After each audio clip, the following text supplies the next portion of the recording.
So here I am, out on the streets with my head in my hands. I've got no plans, only to see you again.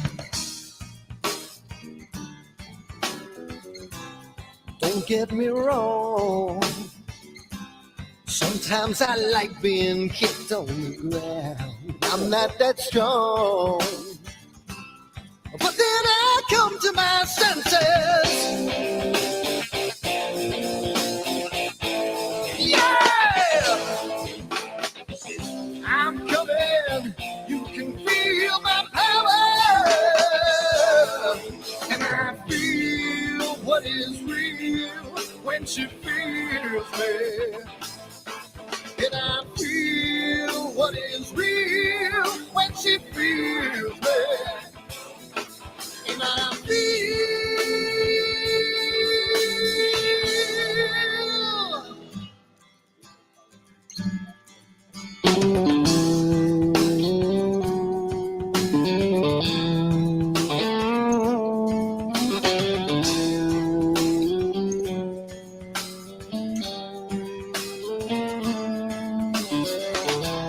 don't be afraid. Don't do that man with the scar on his face. It's a charade. It's just the way you've been living. Yeah! I'm coming. You can feel my power. And I feel what is real when she feels me. And I feel what is real when she feels me. Yeah.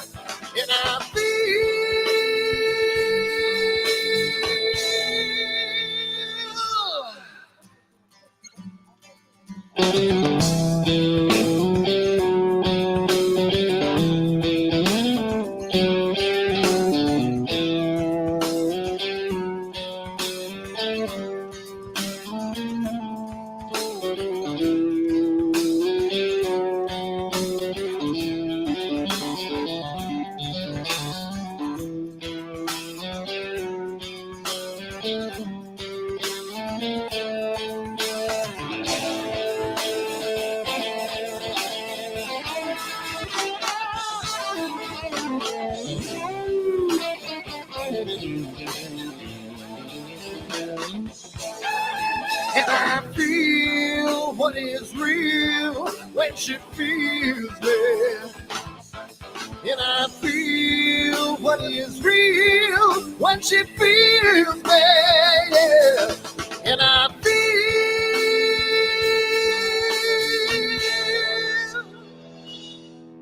And I feel what is real when she feels me.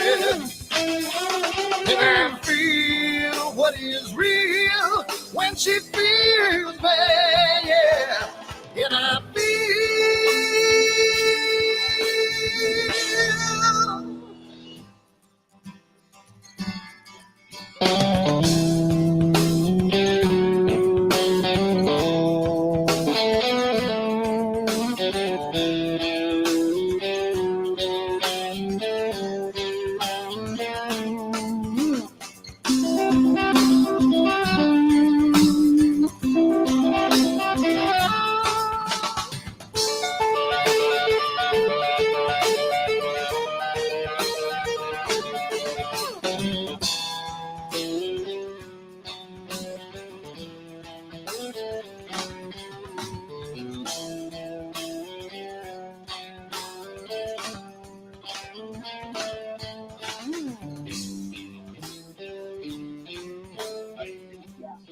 probably realistic enough to know that that's less likely to happen.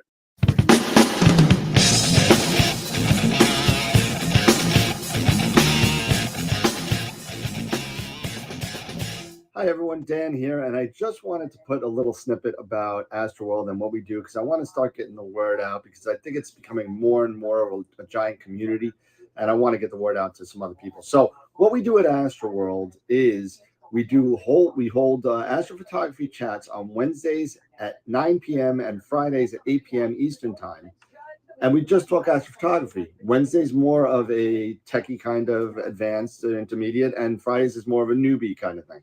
So if you want to check us out, and if you want to, hang out with some semi-decent people that like to go off the rails a little bit and have fun while they're doing it, come check us out at astroworldweb.com, and you can check out the schedule, and you can sign up for all the free giveaways that we do. We just gave away an Eagle 4 Pro, an Optilum filter kit, Charles Brackenstein's books, and a whole bunch of other stuff. So come to astroworldweb.com, hang out with us, have a good time, and as always, remember to keep imaging, keep educating, and clear skies. And I'll see you soon. Bye-bye.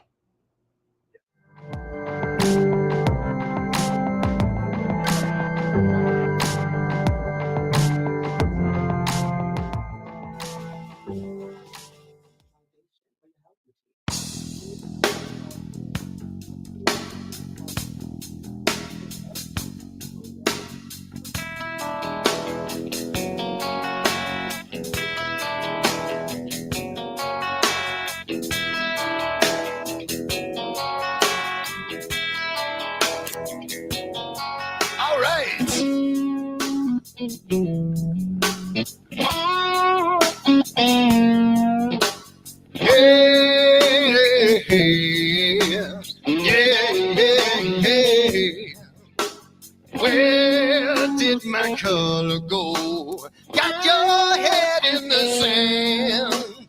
You can't be in control, using a powerful hand. I wanna be you, I wanna see you. Don't taste the kisses of hate. Don't try to tell me, don't try to sell me, don't try to say it's too late. You're gonna push me to the edge, back me in a corner, making me stand in your shoes. Push me to the edge, hot little cutter, it's black and white and blue. Black and white and blue, yeah. All right.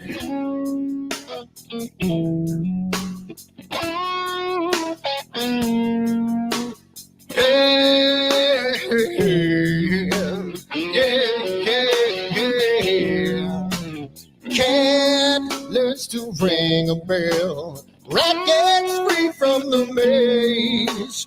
We can be taught to love. We've got to learn to wait. I wanna see you, I wanna be you. Don't taste the kisses of hate. Don't try to tell me, don't try to sell me, don't try to say it's too late. You're gonna push me to the edge, back me in a corner, making me stand in your shoes. Push me to the edge, hot little color, it's black and white and blue. Black and white and blue, yeah.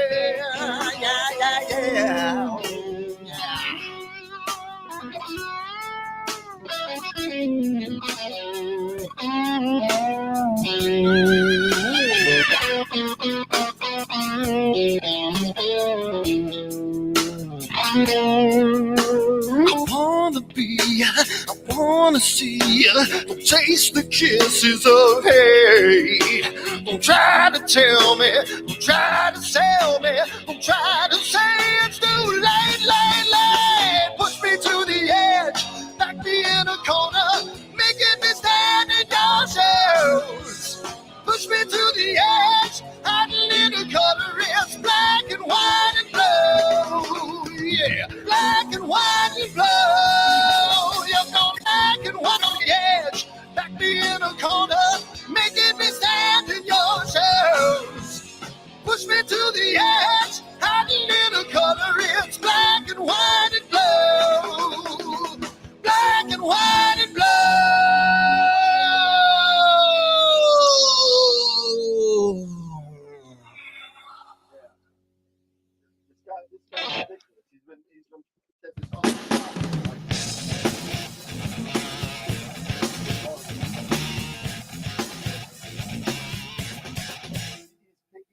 other order on his way. Has another business. What the hell's wrong with my telescope now?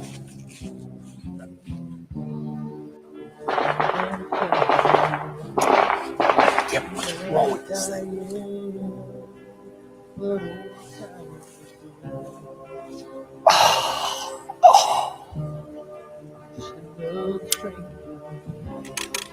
The lost Lone Ranger, can I break this spell?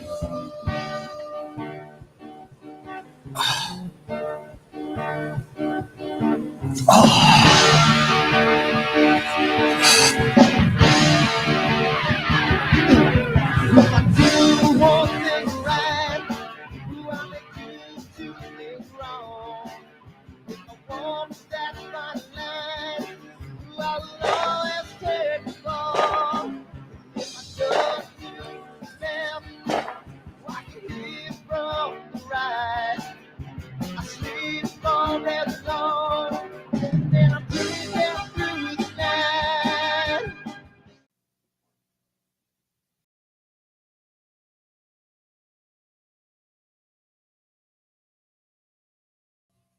Check.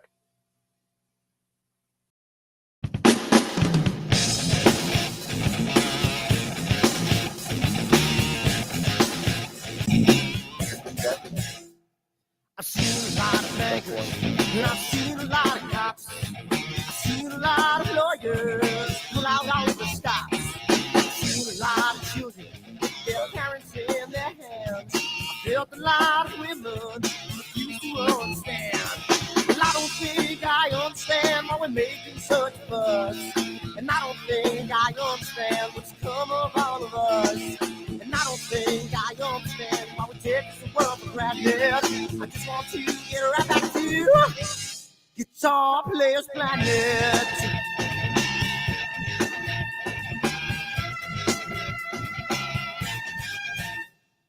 You see it in the papers, you read it every day. The riots and the fires going on in South LA. The muggers and the government, they're all wanting the same thing. They take you for your money, whatever else spring. Well, I don't think I understand why we're making such a fuss.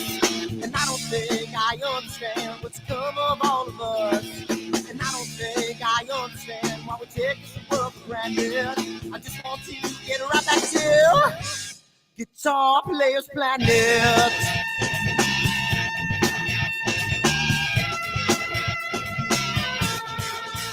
Take me.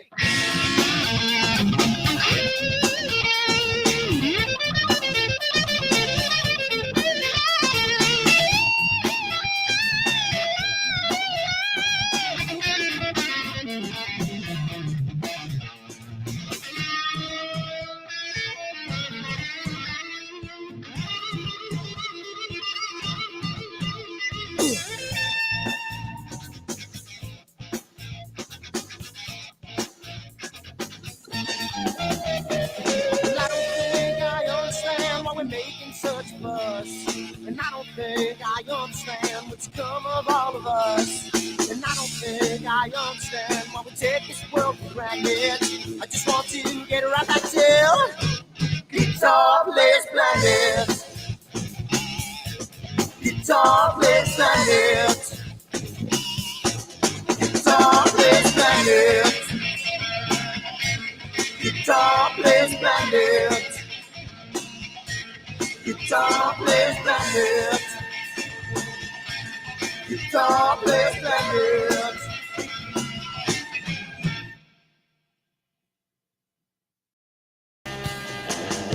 Spring, summer, October, annular eclipse. Don't let your glasses go off.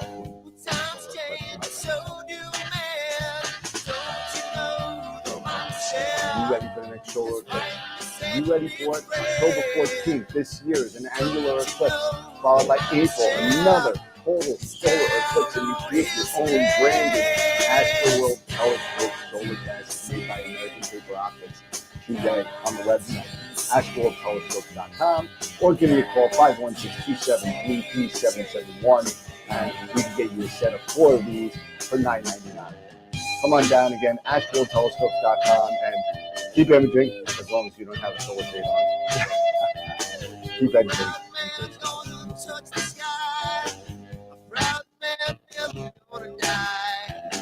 He's gonna give it a little more bottle. He's finally thrown away the bottle. Don't you know the monster has finally set me free? And don't you know the monster is down on his knees? Can't you see? Can't you see?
What the hell's wrong with my telescope now?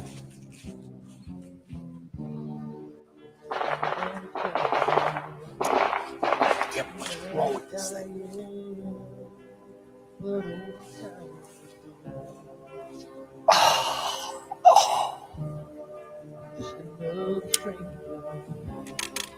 Another lost Lone Ranger. Can I break this spell?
So here I am, out on the streets with my head in my hands. I've got no plans, only to see you again. Don't get me wrong, sometimes I like being kicked on the ground. I'm not that strong, but then I come to my senses. Yeah, I'm coming. You can feel my power, and I feel what is real when she feels me. And I feel what is real when she feels me. And I feel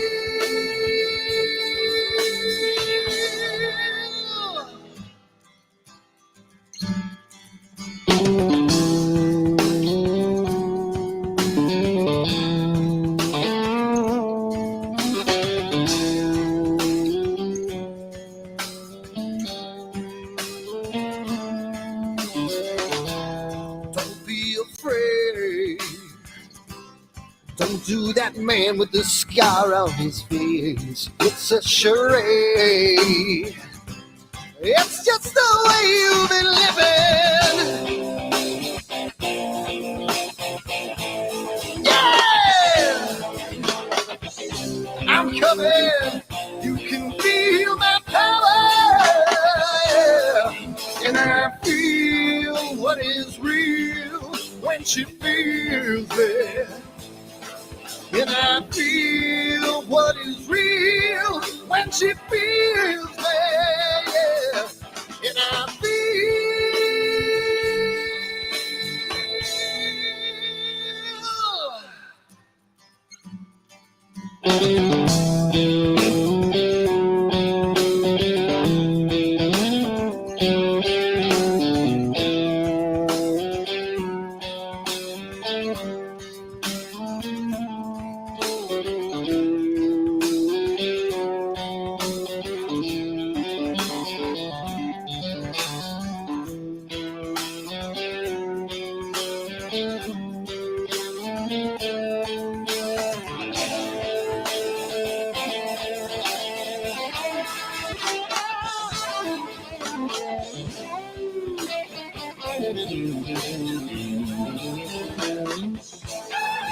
And I feel what is real when she feels me.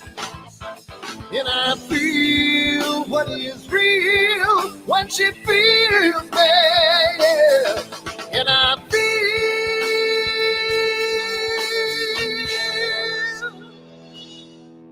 And I feel what is real when she feels me. And I feel what is real when she feels me, yeah. And I feel.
Hi everyone, Dan here, and I just wanted to put a little snippet about AstroWorld and what we do because I want to start getting the word out because I think it's becoming more and more of a giant community, and I want to get the word out to some other people. So what we do at AstroWorld is we hold astrophotography chats on Wednesdays at 9 p.m. and Fridays at 8 p.m. Eastern time.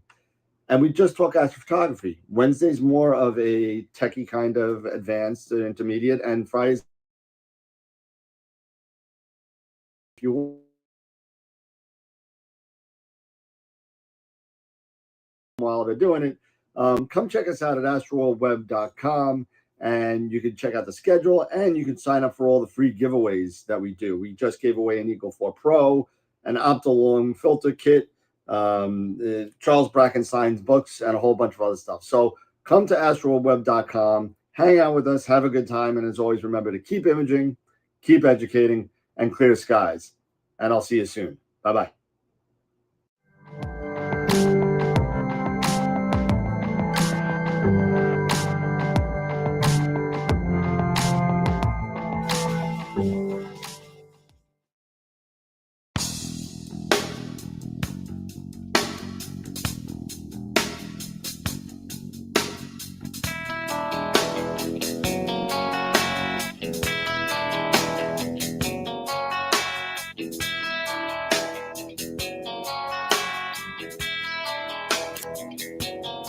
All right.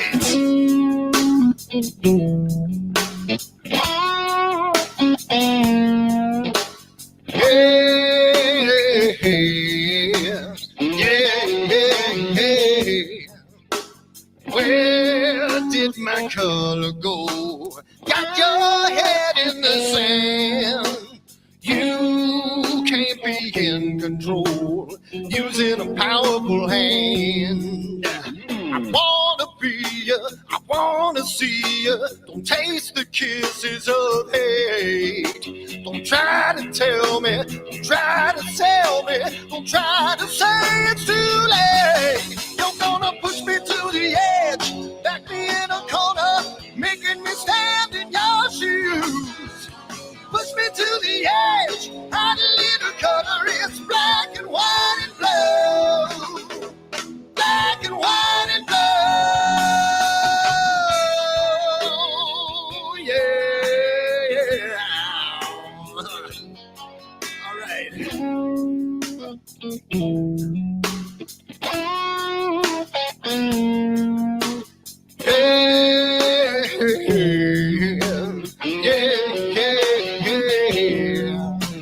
Cat learns to ring a bell. Rat gets free from the maze.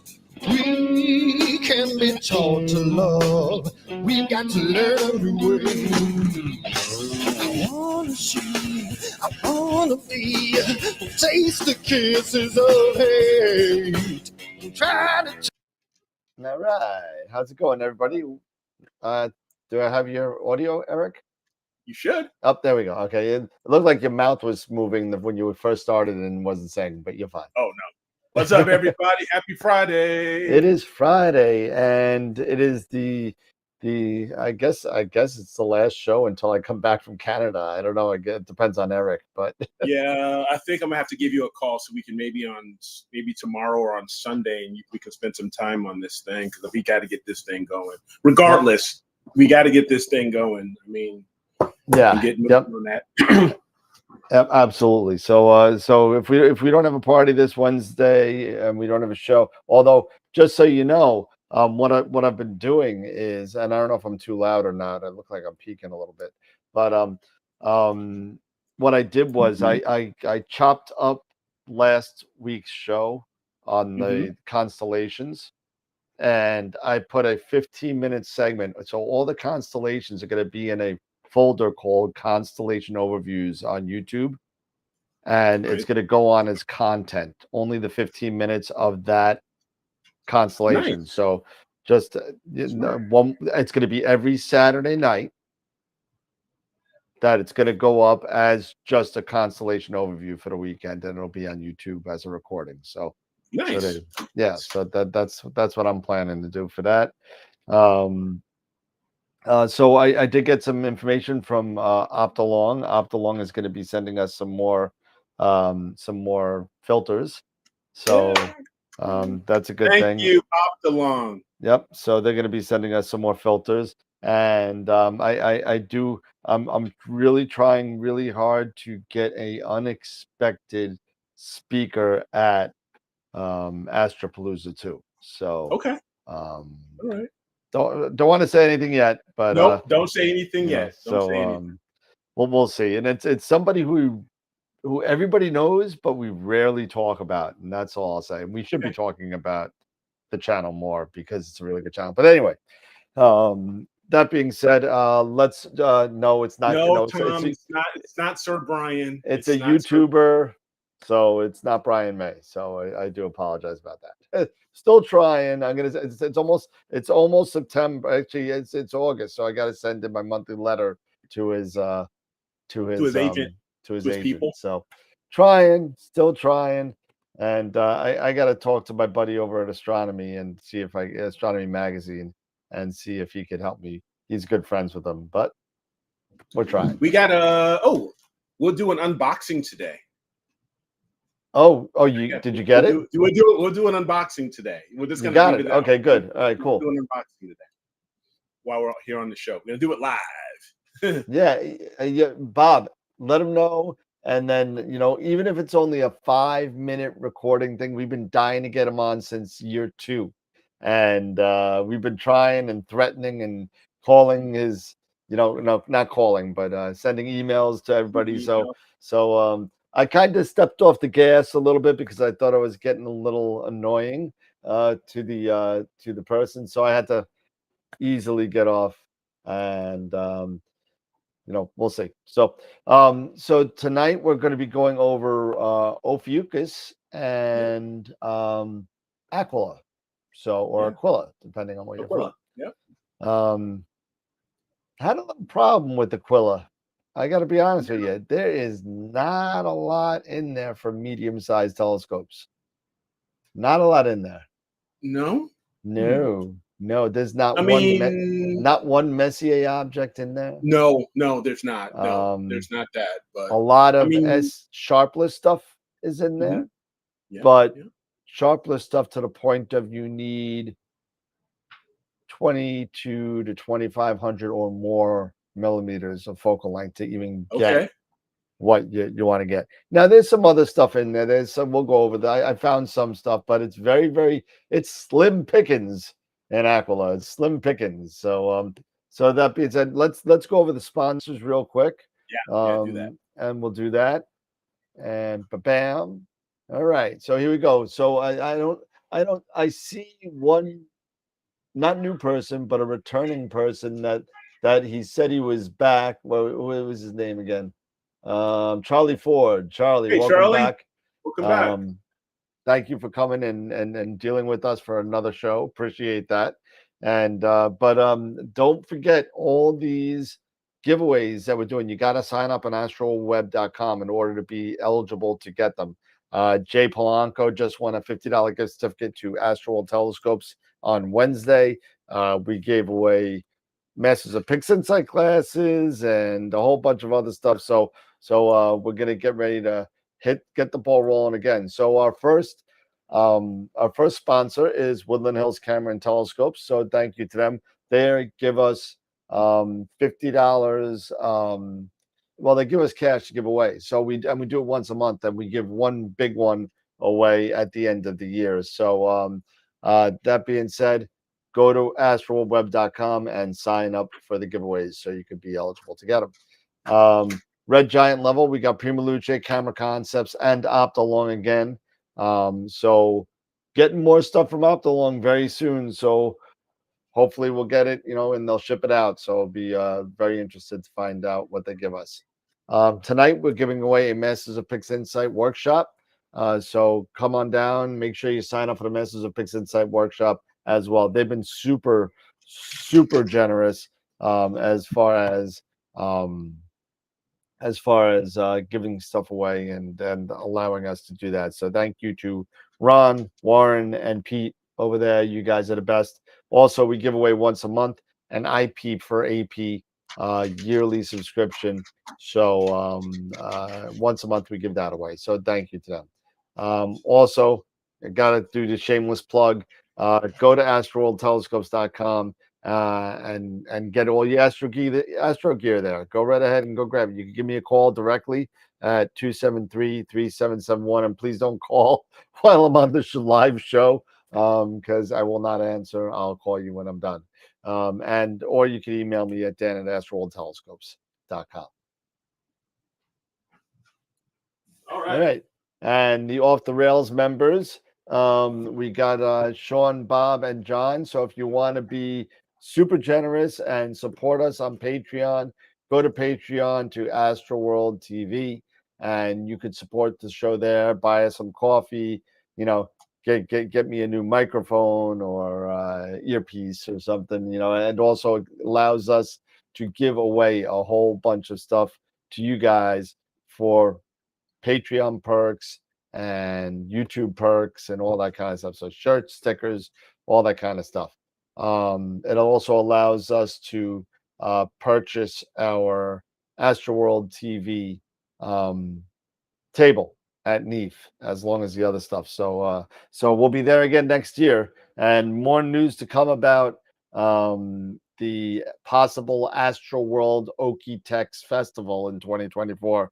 That's looking more and more of a reality. I've been getting a lot more questions. So feel free to hit me up on email and let me know if you're interested. Thank you to our Quasar members again. Black Hole members. We got so many members now, and this is just the tip of the iceberg here. Main sequence members, White Dwarf, and Protostar. So thank you everybody for being the support of everything. It really helps out a lot. And again, if you're so inclined to, please support us again on Patreon and get perks, and you'll be able to see one more thing. And I'm going to throw it on a little bit later as like a comic relief halftime when we go in between our talks tonight. So it's a 35-second video. So to be announced, Helena Cochran will be coming on, trying to lock her down. She wants to do it. She's just going crazy with getting ready to school. She said she's going to do it. So it's going to be fun. We're going to get her on. And as soon as APP 2.0 comes out, Astro Pixel Processors, Mabula Havocomp will be coming on as well. So I'm starting to move the wheels of the guest speakers again. So we need to get to reach back out to Dark Dragons. Oh yeah, they're gonna. It looks like they said this month. Okay. And then they I seen them on TikTok, like going TikTok crazy. Okay. Yeah. So what are they doing? Like, are they doing like flossing videos, like dance videos, like they're flossing? Or no, the dude, you know, what's his name? Jeff. Yeah.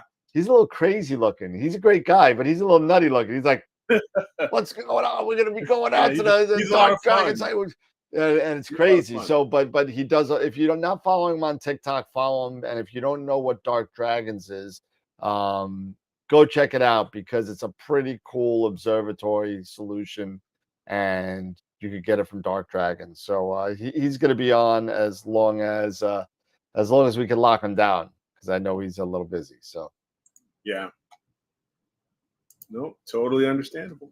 And of course, come check us out on all of our other social media platforms. We just got Twitch follower number 31 today.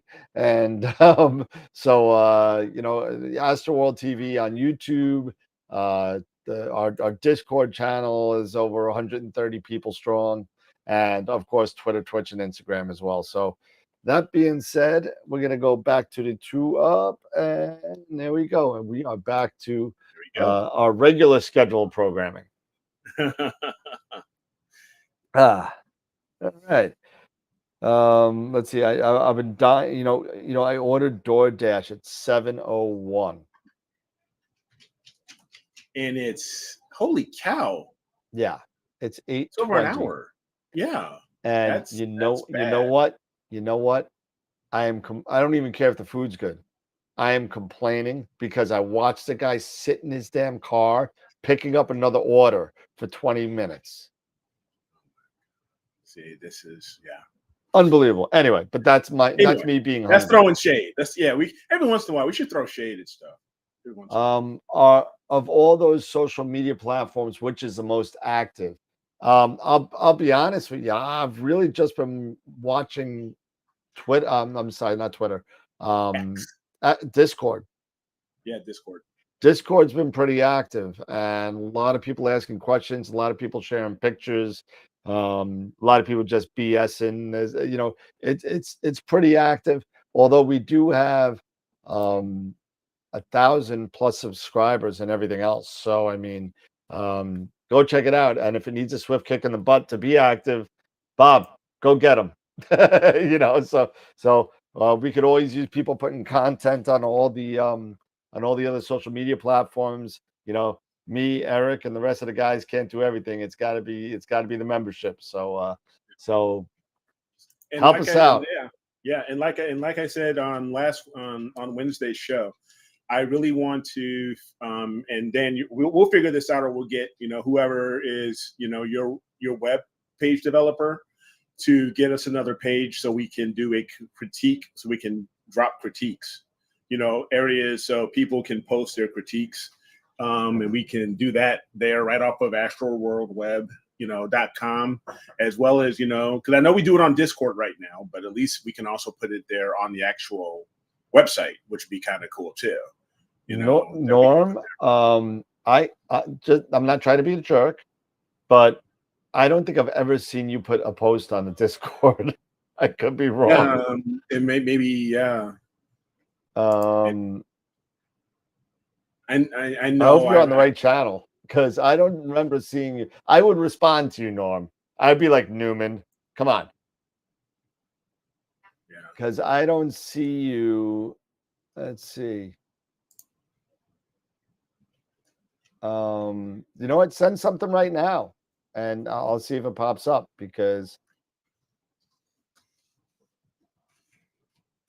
I don't see you on there. Post something in the beginner's questions.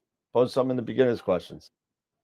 Because yeah, see, Dave even said he doesn't see it, and Dave's on there quite a bit. So just I hope it's AstroWorld's Q&A, and what I'll do is I'll copy and I'll put the right link in there. There you go. And that's the link for the Discord channel. I just saw Captain come across. But let's see if he comes on. Oh, is that you, VitoZilla? Is it?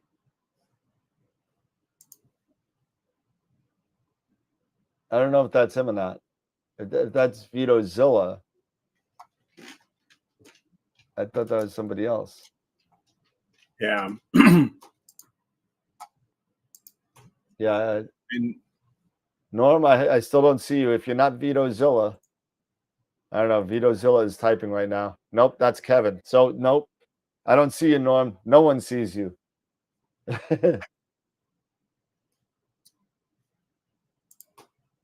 Keep on trying. Yeah. We'll figure it out. Yeah, we'll figure it out. Because I have not seen you. So I put the link on there. Make sure you're on. No, I'm Norm Hughes. Yes, I know. I would have recognized that. And even if I search,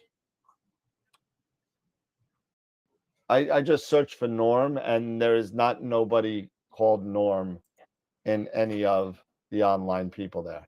So this is what I get for $22. That's what I get. That's what you get. After an hour and 45 minutes. Hour and 45 minutes, I got 4 French fries and a smush cold burger that my wife just made. You gotta be that. Yeah, definitely. And this is smash burger too. So I mean, definitely throwing shade on that one. I'm sorry, Shake Shack. Sorry, Shake Shack. All right. So tonight, Yeah, Norm joined the knockoff AstroWorld Discord channel. yeah. You know what? You joined. You probably joined Travis Scott and his Discords. Channel. But you never know, because I'm pretty sure he'll have one too. Hey, Norm, go to the link that I put up top. Click on that, and that'll put you to the right Discord channel. Yep. It's called AstroWorld's Q&A. So awesome. So tonight we're doing some constellation overviews. Like I said, Eric's doing Ophiuchus. I'm going to be doing Aquila or Achilles. Aquila the Hun. Aquila the Hun. There you go. But hey, let's get started so I can have my cold burger, and we'll have Eric. We'll have Eric start off first this time since I went last time anyway. Since you went last time. Yeah. Okay. Just so I could eat. Just so you can eat. And try. Mine's going to be pretty short, so see if you could drag yours out a little bit because there's nothing in Aquila. Yeah. Oh, but you know what? There is one target that I think you'll appreciate in Ophiuchus. In Ophiuchus. Okay. I think you might appreciate. So all right, there we go. So let me know once we get there. So I'm gonna go ahead and share my screen here.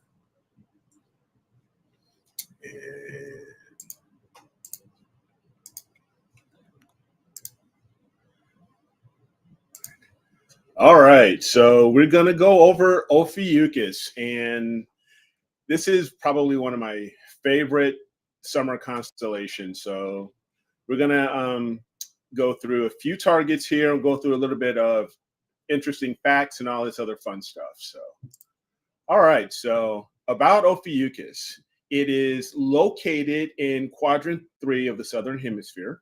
So you see its right ascension there. It's at about 17 hours in right ascension and at 0 degrees in declination. It is a big constellation. It covers 948 degrees of sky area, and is the 11th largest constellation of the 88 in the night sky.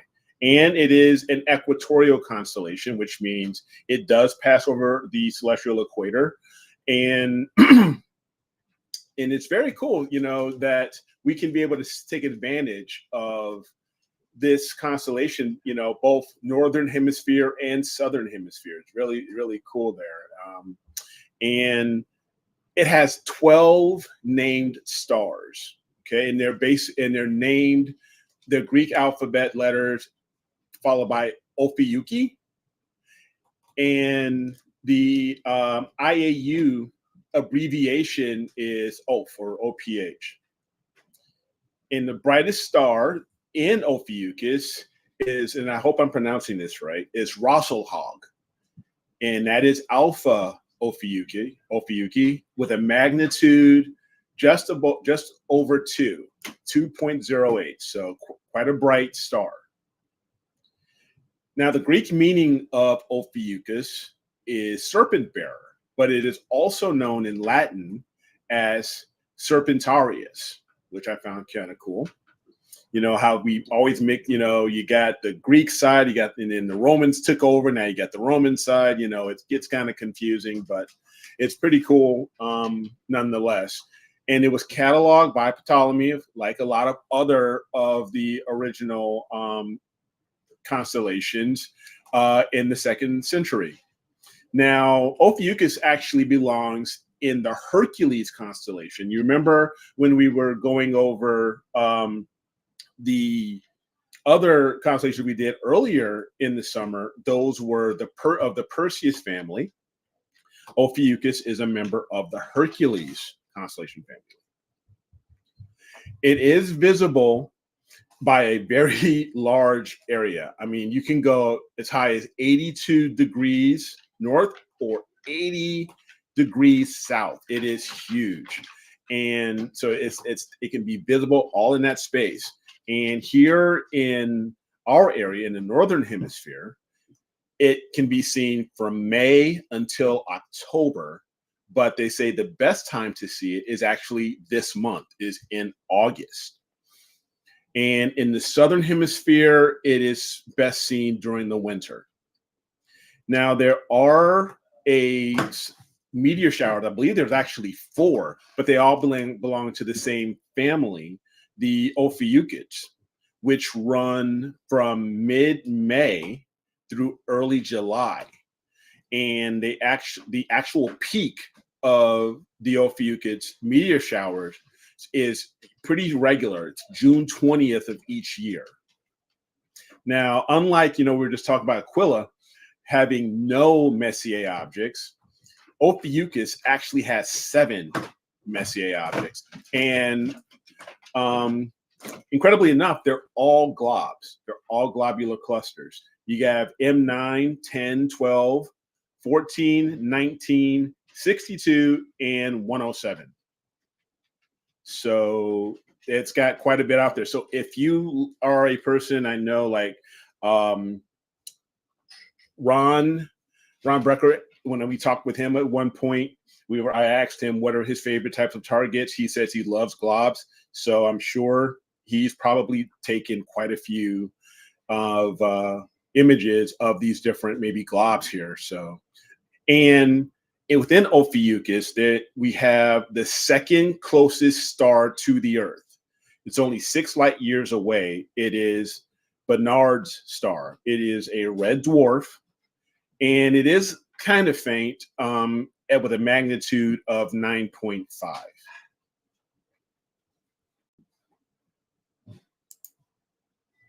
So here is the constellation map. And if you can see here we have Ophiuchus. This is courtesy of Sky and Telescope and the IAU. You have at the very top here, right above Ophiuchus, you have Hercules. And as we mentioned, Ophiuchus is known as a serpent bearer. So you have serpent's kaput right here, which is the head of the serpent. And then serpent's cauda, I hope I'm pronouncing that right, which is towards the back end, toward the tail. And you also have here Scutum, which is a smaller constellation. You have Sagittarius, which I went over last week. And we have the Scorpion, Scorpius, and there are several others around here. Aquila is probably, pretty close to here, as well as a few others within the Hercules cluster family. And as I said, it's pretty big. So, and right around that 17-hour in right ascension, and you got M14, M12, 9, 19, 62 down here, and quite a few others, globs. And there's 107. So it's it's a big constellation. All right. So talking about the myth or the story of Ophiuchus, how do we get Ophiuchus in its name? Ophiuchus is actually most frequently associated with the Greek mythical feature, and I hope I'm pronouncing this right, Asclepius, Asclepius, who was the son of the sun god Apollo, who was said to be able to bring people back to life with his healing powers. One thing about Apollo is he was also known as the god of, I believe, the god of medicine, as well as poetry, prophecy, oracles, and of course the sun. Now, Asclepius learned how to bring people back to life. He learned how to do this after seeing one snake bringing healing herbs to another snake. And this happened when Glaucus, the son of King Minos of Crete, fell into a jar of honey and drowned. So Asclepius saw this snake slithering towards Glaucus and towards his body, and he actually killed the snake. But then another snake comes along and places this herb onto the first one, and miraculously the first snake was brought back to life. So when Asclepius saw this, he took that same herb, placed it on Glaucus's body, and the king's son was miraculously resurrected. So Asclepius was raised by Chiron, the wise centaur, and also the famous teacher of Hercules and Jason. And Chiron is associated with the Centaurus constellation. And Chiron taught him the art of healing.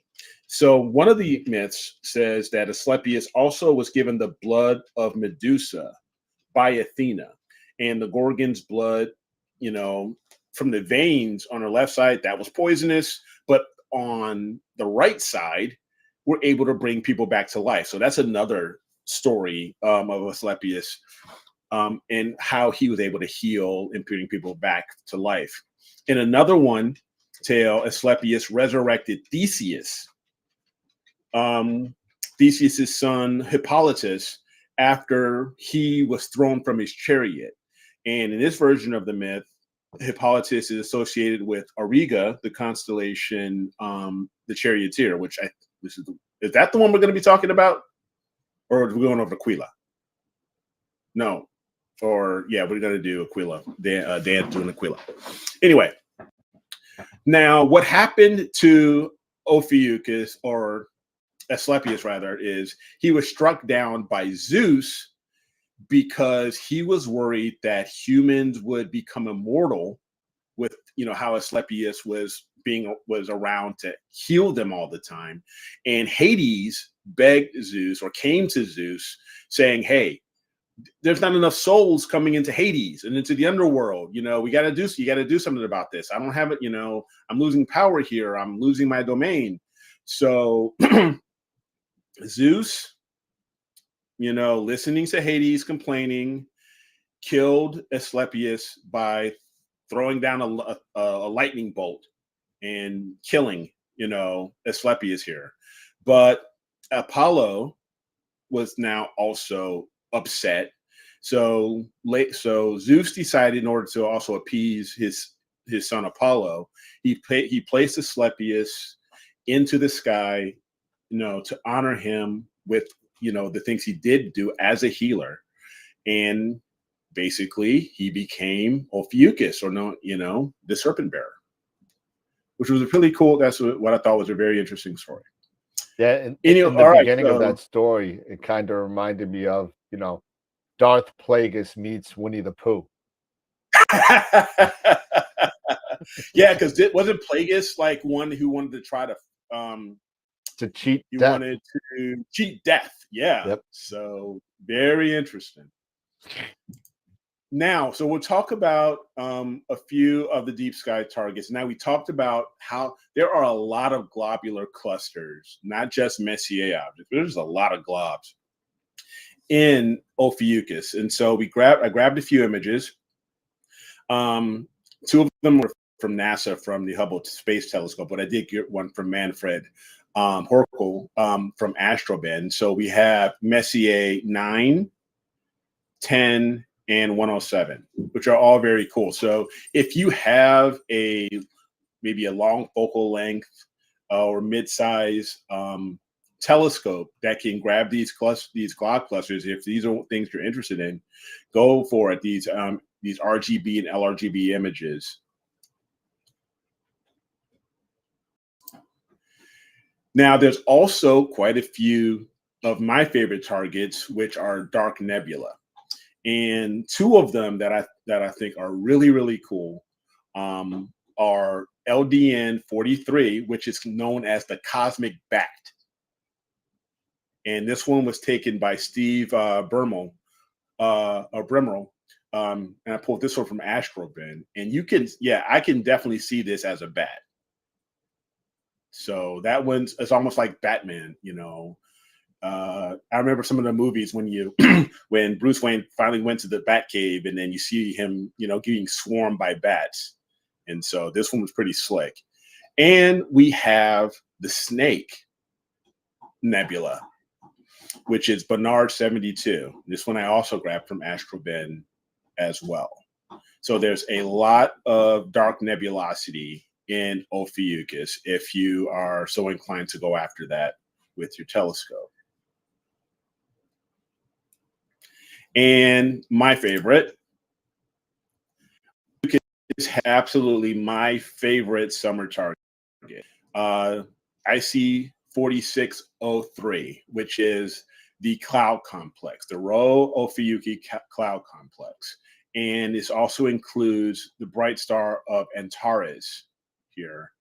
And it has also, if I take this, probably this was within my Rokin 135 and my and at the time my ASI 294 MC Pro.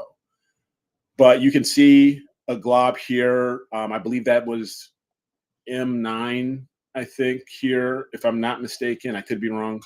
But I just love the different reflective emissions, the dark nebulosity. I believe, and tell me, and correct me if I'm wrong, Dan, is if I had a, like say maybe like even a 75 or a 55 and grab this, I would see even more of this dark nebulosity. And I think they call this what? They call it the river or something like that? So that dark nebula actually streams so much further out there that goes all the way out. It's really out of control. Yeah, it's nuts. And it's so close to, you know, the arm, the visible, you know, the one arm that we can see of the Milky Way, that it's something real. It's something to see. And so if you like all of the different colors of nebula and nebulosity, I mean, you've got the blue, the reds, the yellows, and the dark nebulosity. This is the target that you really want to go after and have some fun with. But I would recommend, if you want to go in close, you can do it just like this, but give it a shot with like maybe a 70 millimeter camera lens, or even a 50, nifty 50, something like that. And then you can really grab a lot of the cloud complex, you know, more of it than just what I have here, which is much closer in. So Dan, this is one, I'm going to show you a target that I found out of AstroBen, and I think I'm going to go after this one too, because it's really cool. But you may appreciate this one. So ready? I'm scared. Here we go. Sharpless 27, and the star Zeta Ophiuchi, which is known. The star is also known as Khan. There you go. There you go. So, Khan! And this was actually a image of the day winner on AstroBen by Atlas Skies, Leon Burks, and Jan Sainty. So congratulations to them. But this is one, if you have maybe 1,000 millimeter, or could be a bit more, you can grab Zeta Ophi, you can grab Khan within Sharpless 27. There's a lot of this is a great H2 region with a lot of dark nebulosity as well. And the way that this streams over, you know, like an eye, or like almost like the head of a bird in a way, you know, with the eye here in the middle. Yeah, I can see that. Sure. Like a crow. Yeah, like a crow or something. I think it's very, very cool. And like I said, you've got a lot of dark nebulosity around here, as well as the H2. So Ophiuchus is definitely one of my favorite summer constellations. So that's it. Did I give you enough time so you can snarf down your cold yeah, no, this was ridiculous. I mean, it was like a snack. I mean, you know, $42, you know, for two burgers and a small fry. Well, I think I got a chocolate shake for later, but okay. we'll see. But yeah, but that's a very, very cool constellation. I enjoy doing these constellations.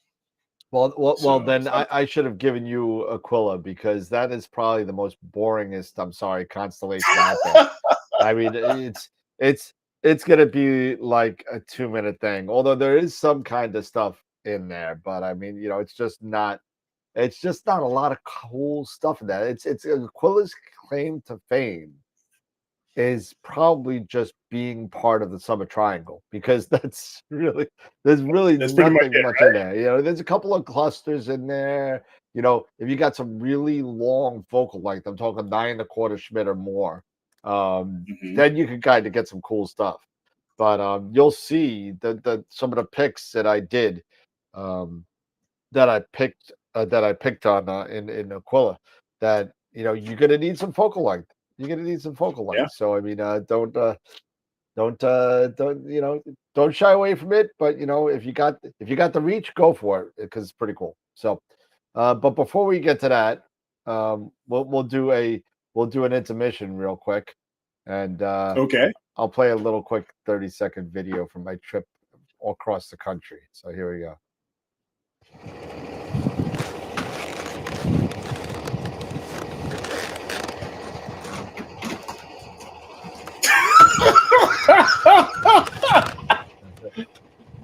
Oh God, yes.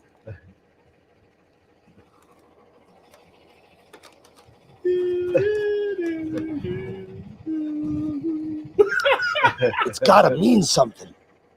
Oh, It's gotta. man. That is crazy.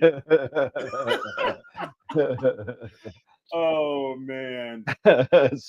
So yeah, so that was a little something that I did when I literally it took me like days to get the gritty, crappy add water potato stuff from under my fingernails. So so it was all over the car. It was all over the Oh man. I don't know if you were able to hear it, Eric, but at the end, I said, I didn't. yeah. So at the end, it said, I it's got to mean something, man. It's got to mean something. Yeah. I think Richard Dreyfuss is safe. Hey, give me that Oscar. Yeah. Oh no, I'm pretty sure Jen has already known that he's lost his mind. Well, before all. Oh yeah, she knows. It's no, come on. Anybody that's sitting in a parking lot with a piece of styrofoam and add water mashed potatoes, it's got a problem. Did you was it like a gift shop that you bought those, or you just went to a store and brought those? Oh no, I this was a planned thing. I went to this place, and I tried to find. It took me 3 different places to find just like an add water kind of thing, like these microwave. I've mentioned the food over there. The food over there is just horrible. You can't. I mean, it just goes to show that's in the that. Oh wait. I got a Discord thing from Newman. Oh, Discord from you got something. Discord to Newman. Where did it go? I don't know where he put it. Astro Tutorials. There he is. What's up? Yay! There you go. So you made it, man. You made it. I'm really curious to know where you were this whole time, because it's been months. But I want the title of the chat that you were actually in, and they were probably thinking, who is this guy Norm, and what the hell is he talking about? Yeah. Yeah. Anyway, all right. So we're gonna go move on. It's almost 9 o'clock. We'll move on to the next one. And again, short and sweet. I'll do a little bit, but let me get my PowerPoint up real quick. Shut up. Shut up. Sit down. I told you not to be stupid, you moron. I'm surrounded by puppies. Who can tell me what that movie's what that line is from? What that movie is from? I can't remember. I told you not to be stupid, you moron. I'm drawing a blank. Someone will say it. Someone will say it. Yeah, I'm pretty sure. I'll give you another hint. WNBC. Oh God, yes. Private Parts. Yep, there you go. All right, here we go. You ready? Here we go. Aquila. Quick play. There we go. Aquila. All right, we're gonna fly like an eagle to the sea. Come on, here we go. You know it. Yep. Anyway, Yep, I know it, but don't quit your day job. You just gotta trust go me. work. That's why I got 4 jobs. So I mean, That's that's why you got the award. That one award. So there you go. Stick with that job. yeah, I'm gonna try. Yeah, it's pretty hard. Let me see. Where's my other page here? Give me a second. And cool. And did we just lose it? Yeah, we lost it. Hold on a second. Slideshow Lost what? F5 from beginning. What happened? There we go. All right, cool. All right, so fly like an eagle. Do you guys see this? Yeah, you see it. Okay. Yep, I see it. I see. Okay. Yep, I see the. All right. So not as intense as Eric's, because Eric is a lot better at making presentations than I am. But Aquila history. Here we go. So a couple things about Aquila. Well, it's Latin for eagle. It's the 22nd largest constellation up in the sky. The eagle is actually portrayed as the actual eagle that held Zeus's thunderbolts. Okay. Okay, so in That's Greek cool. mythology, Aquila is identified, but like I said, that is the eagle that threw the thunderbolts down. And however, he was once dispatched by Zeus to carry Ganymede. Right, so there was this little guy, Ganymede, that Zeus wanted to be his cupbearer. Okay. So sent down the eagle to scoop up Ganymede and teleport him to the heavens to be Zeus's cupbearer. So basically, and it's kind of weird. The story is it's kind of like, I don't know.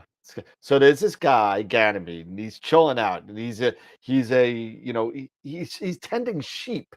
That's what he's doing. He's just a sheep herder. He's chilling out. And believe it or not, if you look at Greek mythology and some of the people that kind of like that, started off as humans or whatever, and then were elevated to godlike or god status, they always are kind of like shepherds or sheep herders, or they're doing something. What do you expect? I mean, they're in Greece. I mean, either you're herding sheep or goats, or you're tending olive orchards or something. Yeah, but or you're a great philosopher. None of these people were like Michael Jackson's kid who were born with $1 million. You know what I'm saying?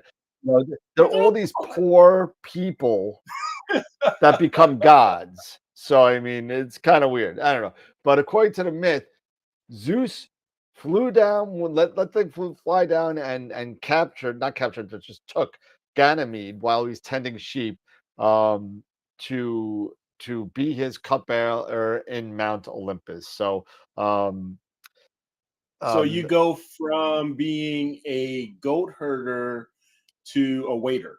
Waiter, bartender, whatever, bartender, bartender to Zeus, those, which is kind of cool, but whatever. So that's all there really is to it. It's an eagle, and that's what it's got up to. So that's really, there's nothing else to that's this. Pretty cool. Yeah, there's nothing else to it as far as Ganymede is concerned. There is some other kind of like random stories about it, but but the eagle is also because the eagle is associated with Zeus. Yes, that's pretty much it. So which is kind of funny because you got to remember that Ganymede also is portrayed by the constellation a little bit further to the east called Aquarius. So that's something we'll talk about later on. Yeah. So Aquarius is portrayed by Ganymede, depending on who you listen to. So I don't know. Okay. It's alternative facts. So cheers. There you go. So the name of the brightest star in the constellation is, we all know it. Come on, say it. It's Altair. And Altair is derived from the Arabic word, I'm going to butcher this, Al-Nasar Altair. That's how we say it in Brooklyn. I don't know. Which means flying eagle or vulture. And Ptolemy called the star Aetus, Aetus, which is Latin for eagle also, which is pretty cool. And similarly, both Babylonians and Sumerians called Altair the eagle star. So it's kind of weird how it kind of went across. There was no telephone. There was no there was no internet. There was they weren't even throwing. They weren't even Game of Thrones throwing like pigeons or whatever the hell they said for to send. There's no messenger pigeons, but they all really kind of saw this as an eagle or a vulture, even. So I think it was kind of interesting. Um, one of the things, like I said before, and we spoke about, there is not one Messier object in there. So either Charlie just didn't really like the area of the sky, or there was nothing there that really, garnered his attention. So Charlie was bored with that too. So um, they, Aquila has actually 9 stars in the constellation that have known planets orbiting around those Okay. stars, which is pretty cool, I thought. Yeah.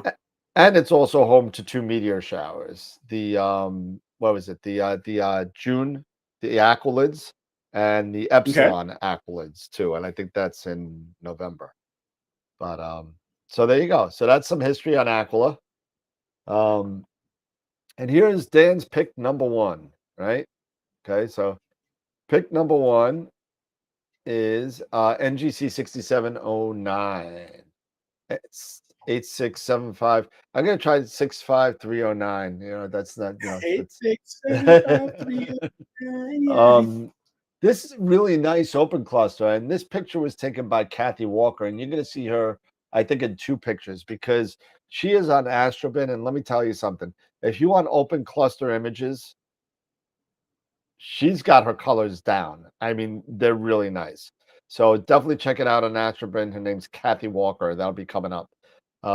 So it's an open cluster, like I said. It's also called, I think it's called the Galloping Unicorn, as well. So if you kind of see, it's kind of, here's the horse running, and then there goes across the top. There's the horn, and there's kind of the horse, and there's the legs down here. So I mean, Yep. you kind of see it. I guess I can see it, but it's it takes a little bit of a reach, but Yeah. it's 141 million years old. This cluster, super old. Wow. 3,500 light years away. And this is some science for you now. I didn't know anything. I don't know. Listen, I do the research just like everybody else does with their presentations. And I am not a scientific genius by any terms. As a matter of fact, I'm reading the Wikipedia right on the bottom of this. So just want to make sure everybody knows that I have my limitations and I'm learning just like everybody, but I thought it was really interesting. So there was this guy named Robert Trumpler in the 1930s, right? And he actually figured out a way, or actually came up with, he didn't figure out a way, he came up with classifications for open clusters. And what it consists of, it's a 3-part designation. It's a Roman numeral from 1 to 4, which goes from very little to disparate, kind of like, so if they're spread out, it depends on how dense it is, right? Okay. And then there's a Roman numeral from 1 to 3, which ranges the brightness of the members from small, dim to bright. Okay. And then there's a letter indication, P, M, or R, and that indicates whether it's poor, medium, or rich in stars. So, and if there's any nebulosity, a little bit later on, somebody actually added an N, where you could append the Trumpler class to, let's say, a PM for poor, and it's got some nebulosity. So Gotcha. that's how it works. This is a class 4 to M. Okay, so class 4 is right in the middle. So it's got a good number of stars in there. It's not spread out. They're a little condensed. And it's got a lot of bright stars in there, so it's right in the middle from 1 to 3. So they gave it a 2, and then they put a medium, so it's a medium cluster. So just thought that was Okay. cool. So, and if you want to know anything more about the Trumbull class, feel free to look up Wikipedia. I'll have to look that up because I like to see what they think of, like how he classified M45. Yeah. Yep. Something like that. Anyway. All right. Next one is, and you can't see it here. You can't see it. It's NGC 6741. That is really wide open. It's a pretty cool little nebula, and the nebula is right in the middle, right there. Oh, it's a little planetary.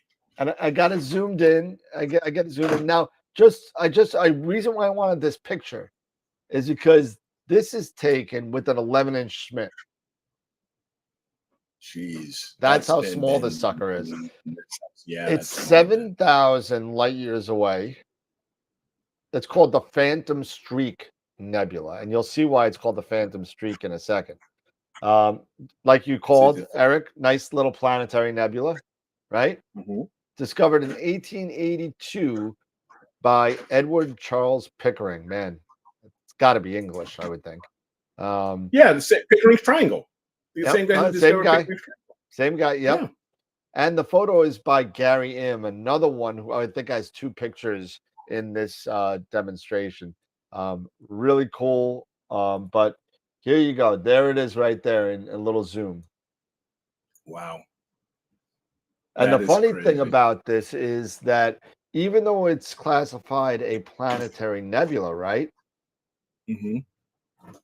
There's no central star. It's actually a glowing mass of gas. It was misclassified. Okay. But they never changed it, so it's still considered a planetary nebula. Okay. Interesting. Yep.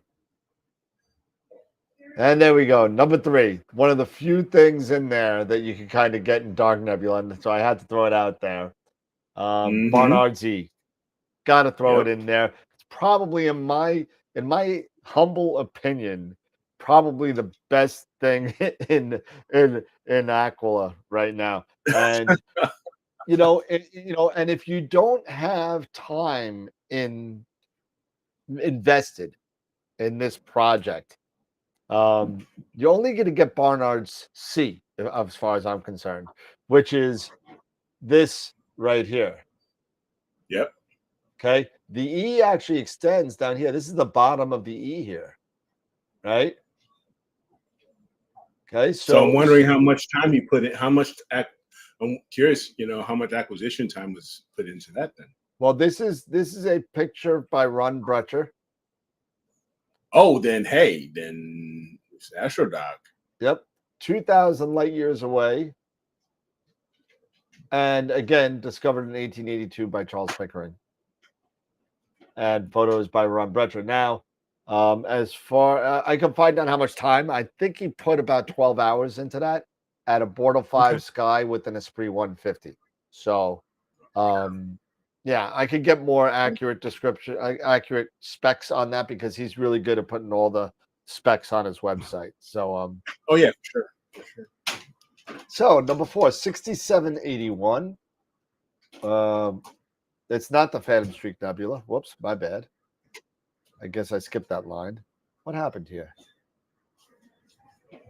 But this was taken with 9 1/4. That's odd. Yeah, no, this is another. Oh, this is the same guy. That's why. This is 1,500 light years away. Okay. And it's another planetary. You can see the central star there, and the central star actually in this one. I don't know if it's in my. It's not. There's another Pickering one too. Oh, it's William Herschel. William Herschel, magnitude 16.8. Dang, that's faint. Yeah. So you need some time to bring this out and some focal length. So yeah. Let's see, Phantom Streak. Let's see. All right, let's move on. But for sure, yeah, you definitely need some focal length for sure. Yep. On a lot of these. This photo was taken by Karsten Doche. And then a globule cluster. There's a small globule cluster in there, right? This is NGC 6760. Another glob. And this is with 11-inch Schmidt. So again, it's very small, very lot of focal length. 24.1 thousand light years away. Unbelievable how far away that is. And imagine that light that hit that sensor, how old that light is that hit that sensor, so Gary can create this image and share this image. Unbelievable. It's unbelievable when you really think about all this. And look, and the funny thing is, it's 24,000. Again, depth perception here. We don't know how far, how the individual stars are away, but look at the amount of blue stars there. Yeah. And what does that tell you about the age of the star, right?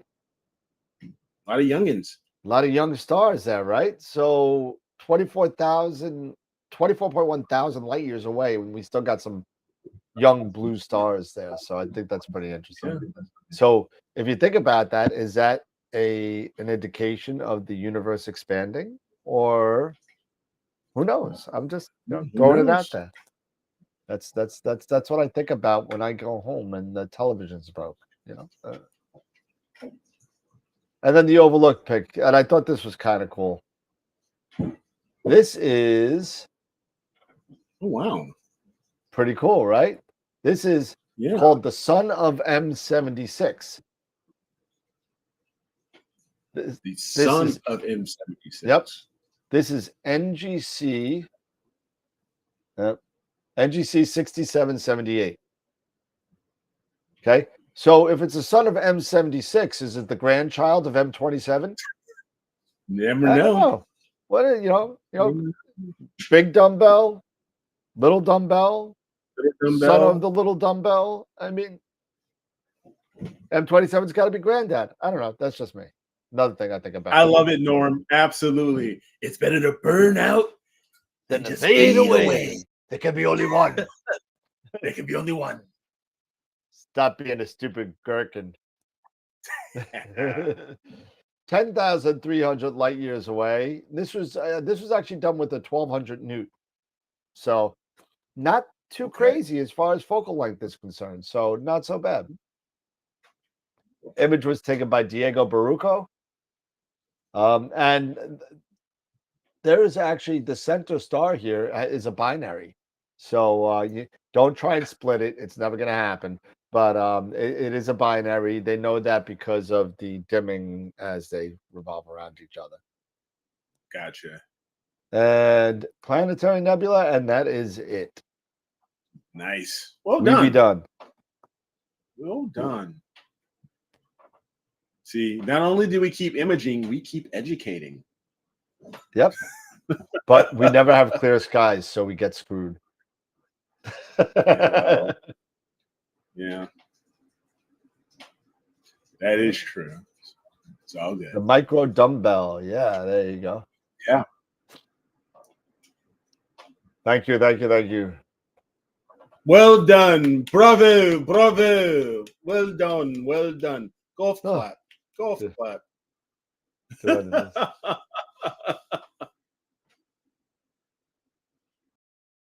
Yeah. Narrowband channel's on. Oh, nice. So just want to say on a side note, we're all with you, man. I know we all saw your video about your situation. So we're with you, man. Keep fighting, man. Seriously. Yeah, seriously. Yeah. You got to come hang out with us, and I'll see you at Cherry Springs. We're going up there, so I hope you're there. Yep.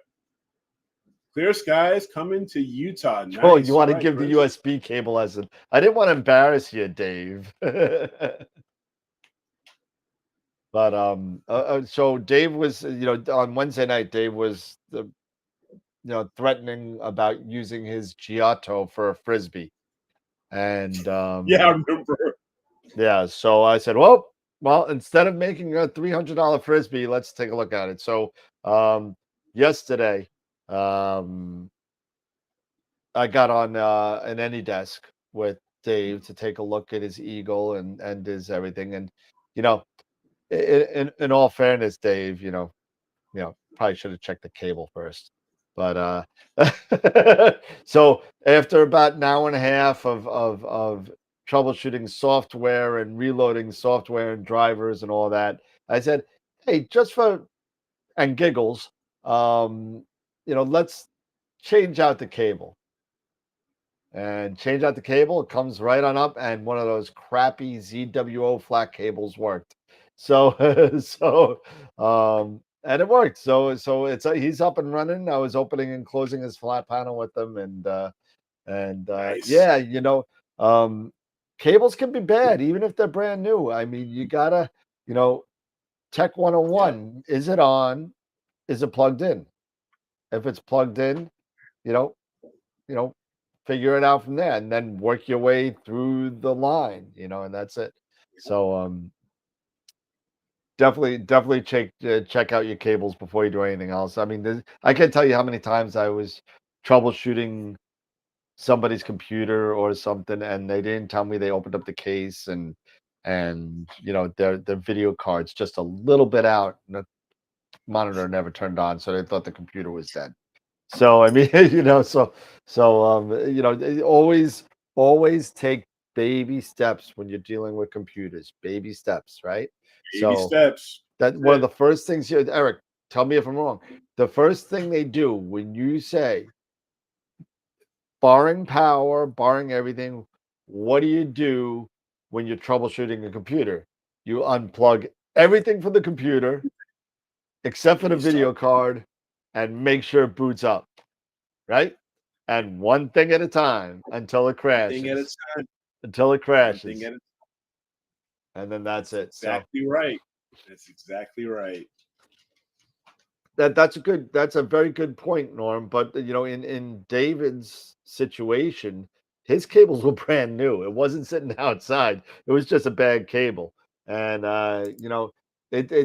you definitely need to watch out, because you're exactly right. The ends of USB cables can corrode, depending on where you are, depending on how often you use it, depending on how, how you take care of your equipment.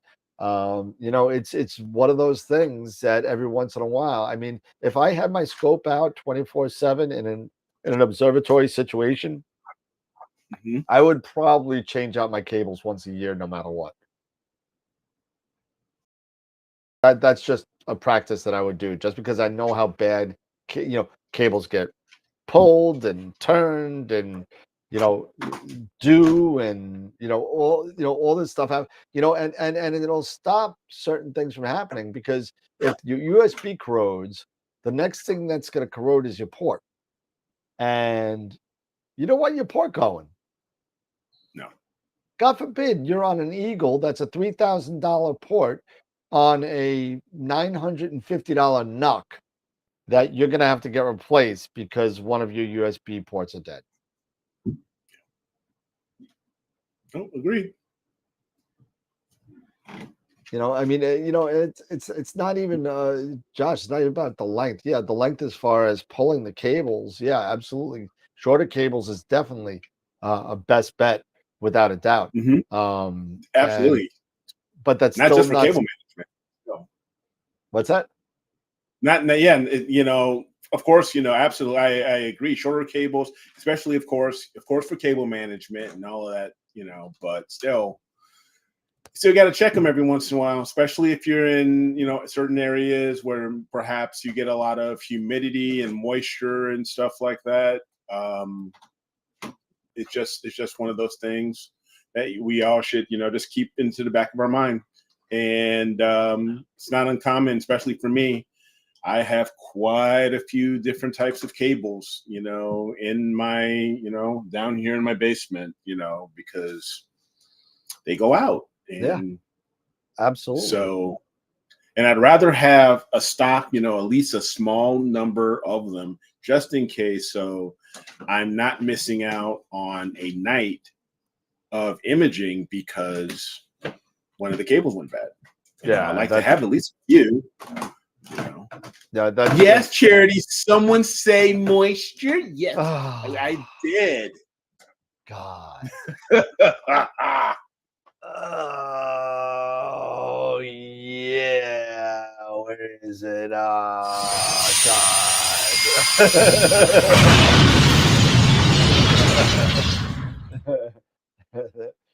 it is. You got a question about a new mount, Eric? I mean, No, not yet, not yet. But I did get some good news today, or that the claim is moving forward. The claims inspector, adjuster, what have you, has done his investigation. Everything, of course, what I would have expected. Everything is, gotten passed and cleared for him. So hopefully next week I should hear something from my insurance company about a settlement, and then I can move forward with, going forward with my next mount. So very exciting on these next steps. So I'm very appreciative of my wife telling me after because I would never forget, she calculated all of my receipts and everything of everything I've done over the past 5-6 years, and she basically told me, why don't we have this stuff insured? yeah, absolutely. So I'm glad that she gave me that good swift kick. State Farm, Mark, right now I have State Farm, and they've been so far they've been great. So I have no complaints. We'll just see how everything turns out. From what I understand by my agent, I'm supposed to get the exact amount that because I have all my receipts, I gave them to him, that same exact amount, for replacement. So I'll have to put in a little bit more on my own, but I've got to upgrade.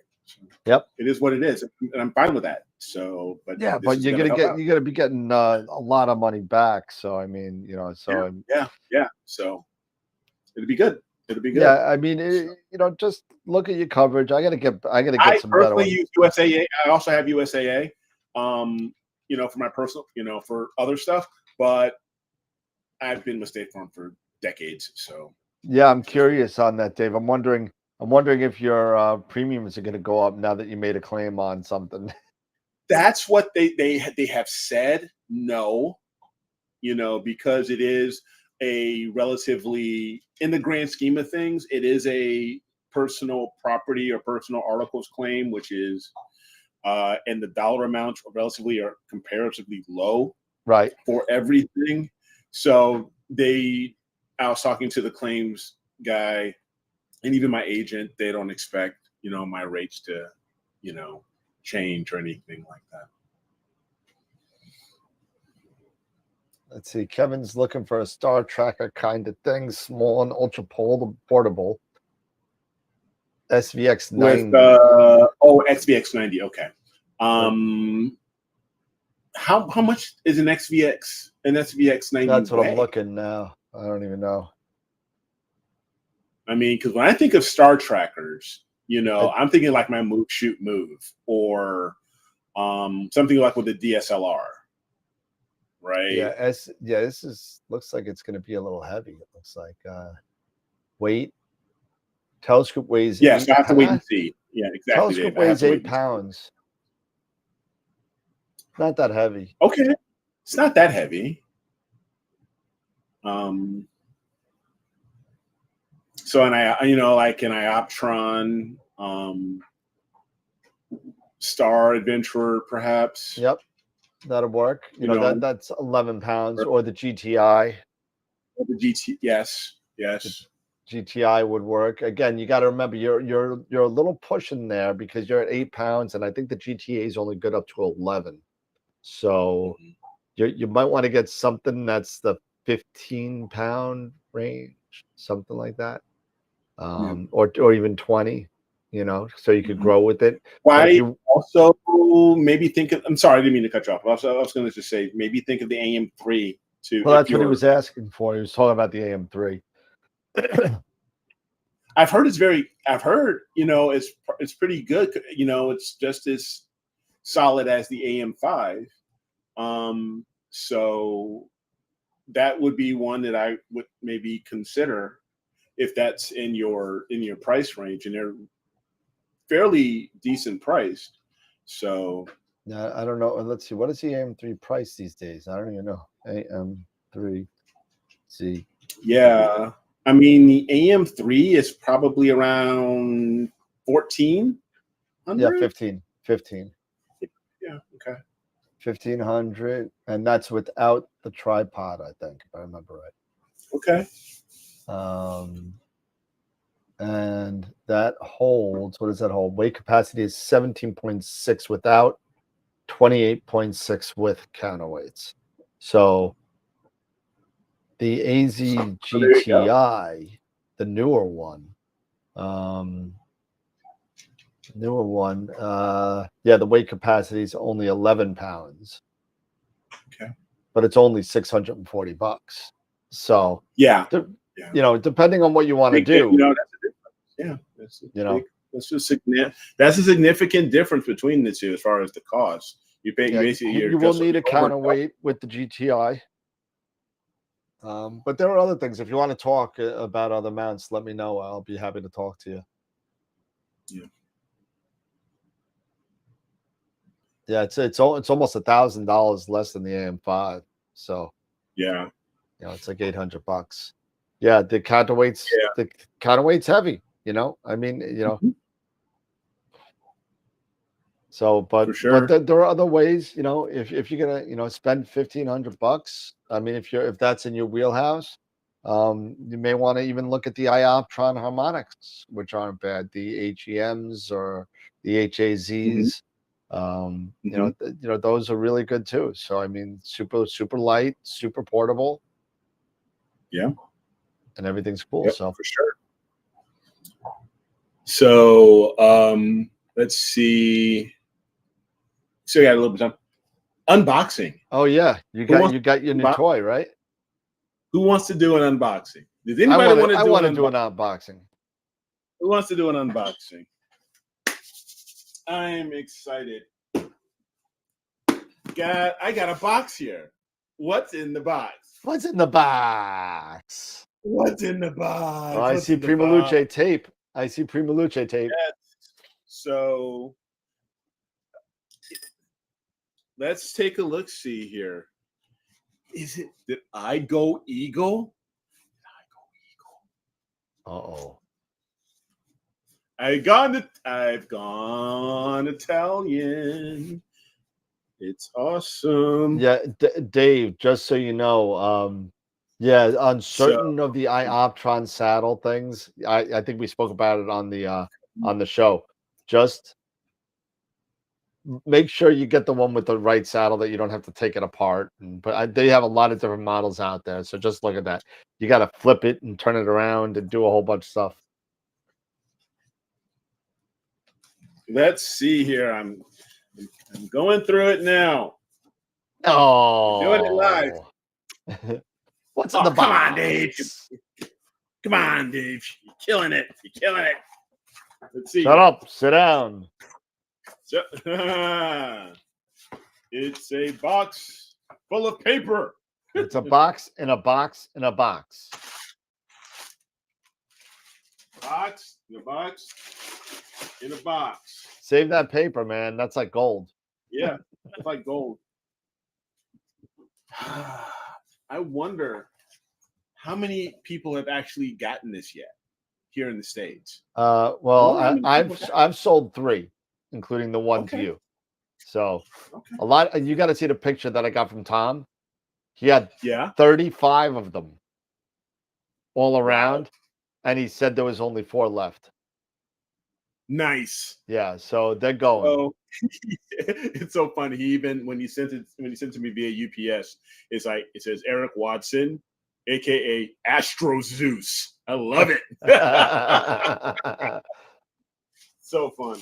Tom, I love you, man. Awesome. But yes. There it is. Here it is. It's upside down. It's upside down. There it is. It's upside down. No, I'm just kidding. It is. I am moving away. As far as for my Edge 8, this is going to be fun. Yep. I'm really looking forward to this, which basically means for my Schmidt-Cassegrain, I'm going all Nina. There you go. It's going to go all Nina. So this is going to be a lot of fun to put this on and go through all the steps and figuring it out. And I think it's going to make such a difference with my focusing with the Schmidt-Cassegrain, because with long focal length, with Schmidt, focus is everything when it comes to these Schmidts. You've got to get it locked down. You got to get it nailed. So, and there's something to be said about having a sub-micron focuser. I mean, it's really incredible. The one thing that you may need eventually, and I don't know, is a couple of spacers in the back to make it a little bit longer. You may need a little bit more of, so just keep that in mind. If you're like, this thing sucks, we can't get it in focus, well, you got to add a little bit more to the back. You may have to add a little bit more. And trust me, I've got spacers. M48s. If it takes M48s or anything like that, I've got spacers. But if I need something a little bit different, I'll order them. If I need to go M54 for some reason, it's all good. Cool, man. Congrats, man. Thank you. So I'm looking forward to getting this out. And if I have an opportunity, I still got the AVX here, still got it. So I can still use this to, to do some testing and stuff like that. When does the voting end? At 9:30? Yeah. Don't forget, if you have not voted, 3 minutes left for this week's AstroWorld image of the week. Go to AstroWorldWeb.com and go to image contest and vote for the image of the week for this week. So yes, and that's one of the great things, Dennis. I can lock the mirrors. Yep. I can lock the mirrors now. I can lock them down, which will also help, minimize in theory should minimize the amount of collimation, the amount of collimation I have to do. I won't have to do as frequently with the mirror with the primary locked in. I don't think I'll have to do it as much, which would be really, really cool. Yeah. And like I said, the EAF is great for a scope like the 91 here or for a refractor. But when you're dealing with long focal length, every little bit becomes more critical. Matters. It's even more critical. You're absolutely right. So, what's the advantage of this over the ZWO EAF? Now I have the EAF on my Edge. The one thing is that you are with a scope. I'm sorry, a focuser such as this. It's what we call a micro focuser in a way, right? The steps are such smaller, and you need that critical focus when it comes to a Schmidt-Cassegrain. Versus, like, say, with a refractor, or that every little bit, with the Schmidt-Cassegrain can knock off your images, and with this, with an Edge Schmidt-Cassegrain, now I can lock the primary mirror in the back. Right. And now I have the travel actually of the focuser, not from the rear cell. From the rear cell versus like the stock focuser. So Kevin wants to see the focuser. Great. He said, unbox the box. So unbox the box. Unbox the box. Is there that hole there that Tom was talking about? The little pinhole for the camera. A what? A little what? The little pinhole for the camera. That Customs was pegging the hit the box. Yeah. Let's see. Let me go Hey, ahead. listen, it's the EAF is not a bad focuser, but there's something It's to be not a said bad about. focuser. There's just something. A lot of people use them on Schmitz too. So we're not Yeah. trying to bash the EAF. No. But there's just something to be said for a micro focuser with a smaller step size with no backlash. You ever have that kind of? I mean, and you could compensate for all that with Nino, whatever. You could add backlash steps and to compensate and figure out. But you can do all that stuff. But it's just convenient to have a focuser that doesn't have those issues. Yeah. Okay, so here it is. I'm opening it up, and what do I got here? First off, I've got some info here. Welcome to Prima Luce Lab. And it's got a quick guide here and stuff like that. Here, this plastic here. Oh wow!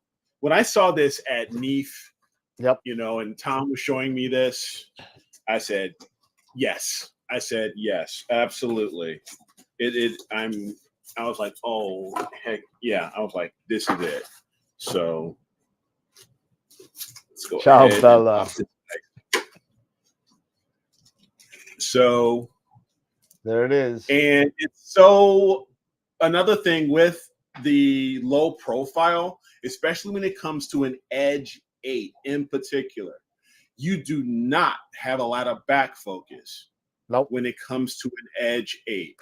And if you're using the 0.7 reducer, it's even less back focus space. You only have 105 millimeters. If you're using the reducer, and I believe it's 130 or 133 if you're doing it at f10. So having a low profile like this, it's going to allow me to utilize my off-axis guider if I decide to use an off-axis guider, or definitely my filter wheel. It's going to give me that a bit more flexibility and a bit more space. Yeah. That the CCA is still in work, I believe. Yeah, they really showed it off and then really let everybody down by not coming out with it. Yeah. Yeah.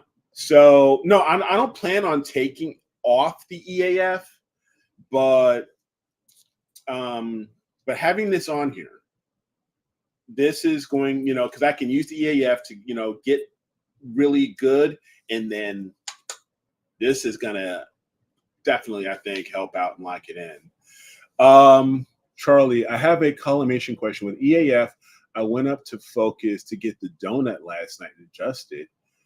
I should also go down and check it. Sorry if I don't know all the focus terminology. Yeah. I went up and focus to get the donut right. Yeah. So you want to go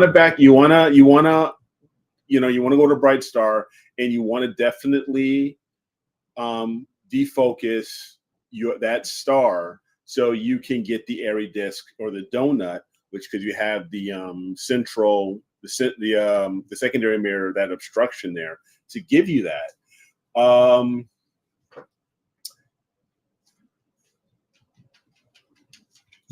Some people do. Some people, they collimate. They go out. And when they're doing focus, sometimes they travel out, and they collimate there, and sometimes then they go back into focus, but then they go in, and then they do collimation there as well. So doesn't matter. Like, so if you're going out or in with your primary mirror, you get slightly better collimation. I personally haven't done that. I will just travel out or travel in, just depends. And just get that airy disc. And I think that's really all you really need is once you get that airy disc, because I've watched, like say Dylan O'Donnell, I've watched his videos like crazy on collimation before I even did my own when I used the Tribatanoff mask. And it was he even got a newer one out that he did this year, and it's great. So definitely check out Dylan O'Donnell's video when it comes to collimation. And I don't think he goes either, goes in and then goes out and does it both ways. I think he just went out. Yeah, he just goes. And just when you're doing that also, and especially I want to touch on one thing that you touched on really early, Eric, about the spacing that you need from the focuser. Now you got to remember with Schmitz, if you're using a reducer, now your focuser is going on the reducer, whereas with a refractor, your reducer is going on the focuser, right? So you want to make sure that you got enough back spacing to do that. And when you're doing that, don't forget, especially if you're using it as if the focuser is after the reducer. A lot of people make this mistake with Schmidt classic grains. You want to add as part of your back focus approximately about a little bit of maybe like about 10 or 11 millimeters. So that's halfway of your focus travel, right? So that halfway you're focused. So let's say you got 15 millimeters of back focus, which is a back focus for the Asato, right? Mm-hmm. Add 7.5, start at 7. So at the focuser, add the thickness of the focuser plus half your focus distance. So that plus 7.5 millimeters, because that'll put you in the middle of your draw tube and it'll give you room to focus. Okay. So don't forget to add that in there because that's going to be part of your back focus. Mike, no, there are no good third-party reducers for the Edge 8. It's just the Celestron 0.7. I have not heard or seen of any reducer for the Edge 8 that would compare to that's any good. I haven't even seen or heard of any even on the market. Yep. For the Edge 8, other than the 0.7 Celestron. Yep, that's. I mean, you can get other reducers. You can get third-party market. You can get them from who is it? Starzona. Starzona. That's not the one I'm thinking of, though. The other one too. The German company, Telescope Express. Okay. Makes them. Okay. They make good ones. I've used 3 of their flatteners for my refractor, and it's good quality product. I mean, it's pretty good.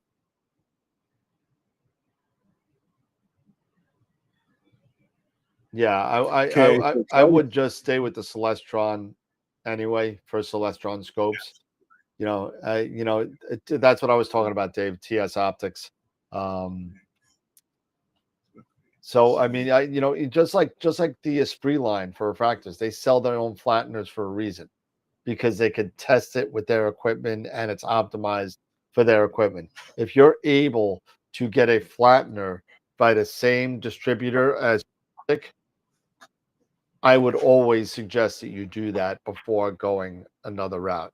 That's, there's nothing to say it's anything wrong with, let's say, using a William Optics reducer for an Explorer scientific scope. There's nothing wrong with doing that. It's just usually, and again, I'm using this term very loosely, usually. Pities. Pities. Oh, God.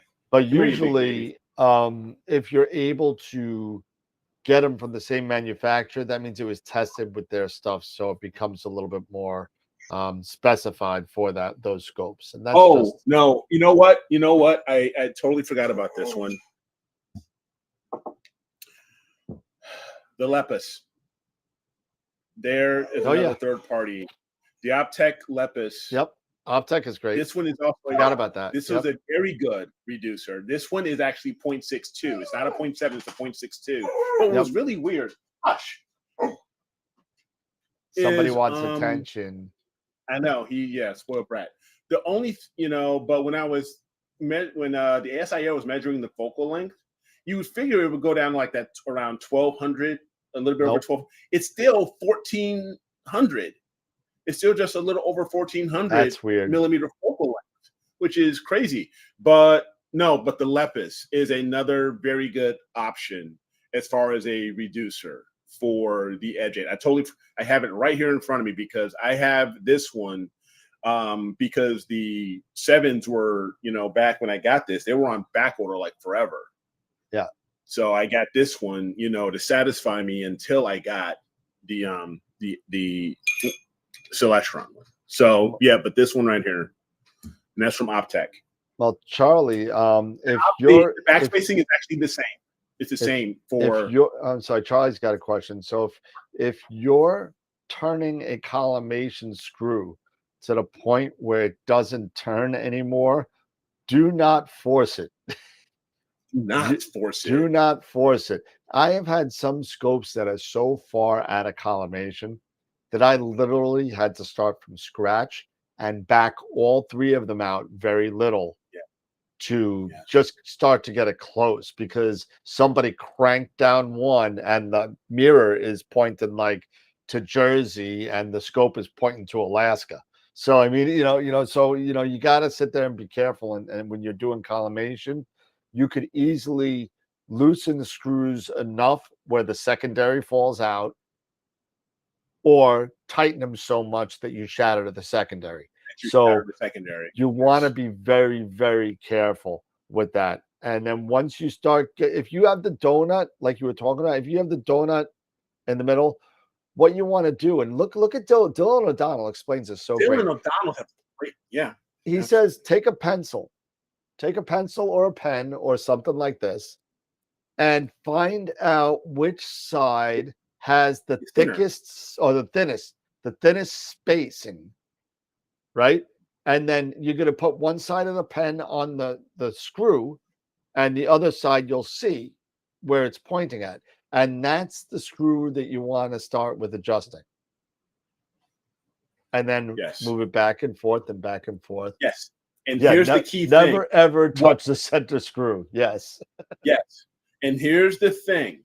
When it comes to collimation, just like Dylan says, and I'll say it again with mine, whatever you do with that one screw, you have to do the exact opposite to the other 2. Yep.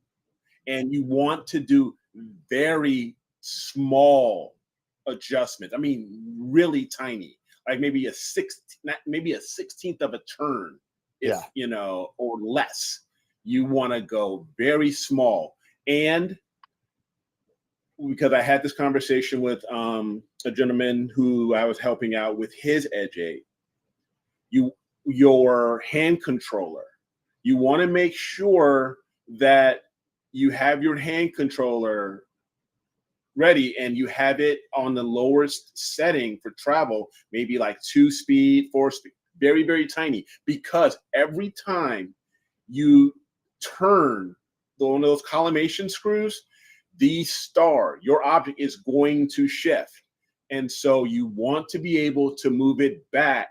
So you want to get familiar with which way that star is going based on your hand controller, so you can move it back and then make your next adjustment. Okay, so if I'm doing one screw and I make it, and if I'm going either loosening it or tightening it, then I'm going to go and do the other 2, the opposite one, and then I'm going to recenter that object right back into my frame, so I can take a look at it and see how much I have to do it again. And it's just very tiny pieces, just very tiny. Yeah. Well. You don't need. Narrowband. Really don't need. What? Yeah. Go ahead. You go ahead. You don't really need to collimate or refractor. That's not necessarily true, but refractors require less adjustments than anything. However, if your telescope refractor does need collimation, if you don't know what you're doing, don't. Send it to Skywatcher, send it to Celestron, send it to whoever you got your scope from. Explore Scientific will do it. So just send it back to the manufacturer. say, hey, listen, this is not collimated. Something is wrong. It needs to be collimated. And many will do it for free. So I would rather have it done by the professional. Most people don't have a laser workbench and to do a refractor the correct way. So when I was doing it in Camera Concepts, I would send the refractor out because I don't have not the technical know-how, because I do, but I don't have the equipment to actually do it well. So if it's like you can do it, I can put you in touch with someone that could show you how to do it. If you want me to do that, I'll be happy to do that for you. But I would not do it myself, to be honest with you, not unless you're sure you know what you're doing. Okay. Also, I'm grabbing my Schmidt stuff here. So Charlie, one thing I would recommend, you don't have to, but also if you go to my channel, Astro with Eric, I do have a video on collimating my Schmidt. I was using my 8SC that I had at the time, but its principle is still the same with this guy, which is a Tribatanoff mask. Okay, it is a focusing mask, but also when it comes to Schmidt's, it is a collimation aid. And you can take a look at one of these. This is only, less than $30, but you have with this, you get, I want to say it's 9 diffraction spikes, right? You get, 3 sets of diffraction spikes. And what I explained on my channel on the video is I actually took some cardstock and I covered one side because I got it in focus. Because you use it to get in focus, right? And then you take a look at the diffraction spikes, and if they're not perfectly centered, the center diffraction spikes, if they're off, what you can do is take a piece of cardboard, stock, whatever, put it on one side, covering up 2 of the screws. You just only want to see 1 screw, right? You only have 1 screw exposed. It'll show you which diffraction spike is associated, because whatever one's still visible, that is whatever spikes are still visible, that's the screw that's associated with that set of spikes. And then all you do is, now you know which set of spikes that is. You do the same thing. Loosen and unloosen, and just watch that one tighten first or loosen, and then you do the opposite for the other 2, and you want to get that one in the center. You get that one dead on, and then you look at the others. And as you're doing this and you're looking at these diffraction spikes, because now you'll eventually get all 3 sets of diffraction spikes. You'll get the center ones lined up perfectly. And in theory, and then you're collimated. And then boom, you're done. Yep. So I mean, collimation on a Schmidt is, once you get it down, it's pretty easy. It's a piece of cake. Yes, it is. It is. You just got to get it. It sounds to me, Charlie, and Eric is more of a Schmidt user than I am, but it sounds to me that you are way out of collimation if you got one that's yanked down and 2 that won't move. So another thing you can do, Charlie, is, and I've got quite a few collimation aids. And I do like this one. This is becoming my favorite collimation aid, which is the OCal. You can only get them now maybe off of AliExpress, which is out of China, because this is a Chinese, and it's a camera that you would put on your rear cell, and you would use light. You can do, and this is what you can do this indoors, and then you can take a look. You go to their website for the OCal, and you can follow what they're doing, because they use this for Newtonians or any other reflector, pretty much. And this has been great for me. So I know there are quite a few other imagers and YouTubers that have used the OCal with their Schmidts, and this is awesome. Yeah, hey Mark, it's not a bad idea for me to do a video on this guy, because these are really cool.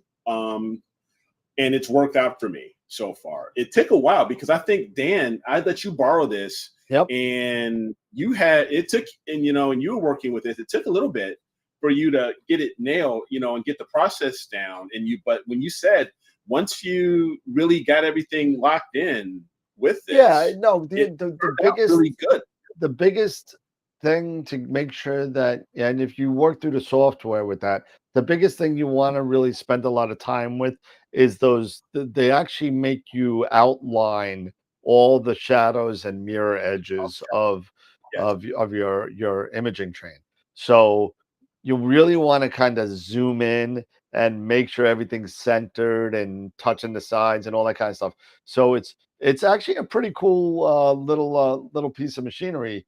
You could collimate during the day, and then at night you tweak it. And sometimes you may not even have to. I mean, I got it down to the point where I actually screwed it up on purpose, and then I did it again with the OCal, and I went back outside and I took a look at it. And if I had to turn the screw maybe a 16th of a turn or an 1/8 of a turn, it really wasn't that big of a difference. So it is a really cool thing. I think it's like under $300 for that OCal. You can get it. So it's a pretty cool piece of machinery. It's a lot less expensive. Yeah, it's a lot less expensive than, say, the Hotech laser SCT collimator, which is about $500. The OCal is about $250 or just under $200, depending on, they have two different models. But I don't know, Starlancer, if it works with a RASA or a Hyperstar. I want to say it does. I think somebody did it with a Hyperstar or a RASA. I don't recall exactly off the top of my head who did it, but I think it does. I think you can use it with a Hyperstar or a RASA. The OCal.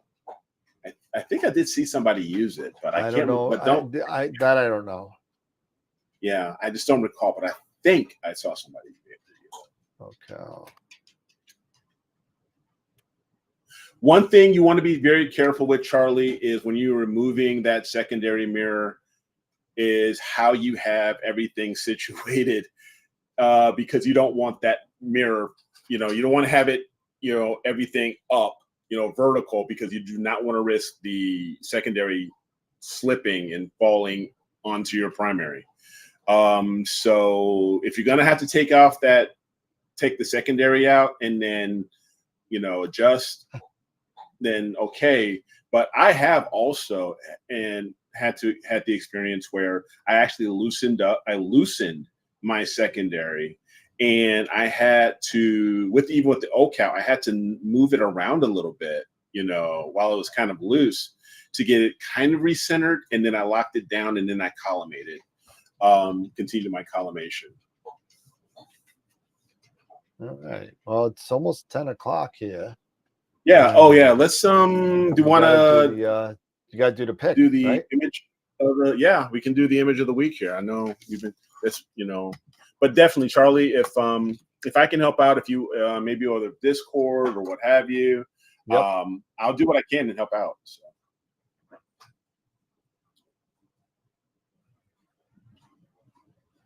But yeah, consider the OCal. I mean, it's not for the cost, it's not a bad investment.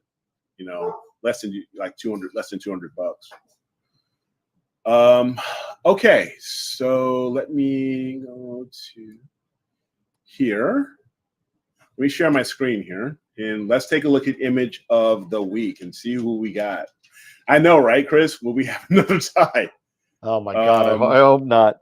If we have another tie, Eric's fired. It's crazy. All right. So AstroWorldWeb.com, and we go here to image contest. All right. So, yep, we had a tie last week, with congrats to Mark and Jason. And here our entries were Dark Nebula, LDN 935 by Abraham Jones. And we had M20, the Trifid Nebula by Greg Meyer. So we only had two entries for this week, and we have 23 votes. So I don't think we have a tie. Nope. So I don't think we can. I don't think we can have a tie. So let's take a look-see here, and All right. let's go to AstroWorld.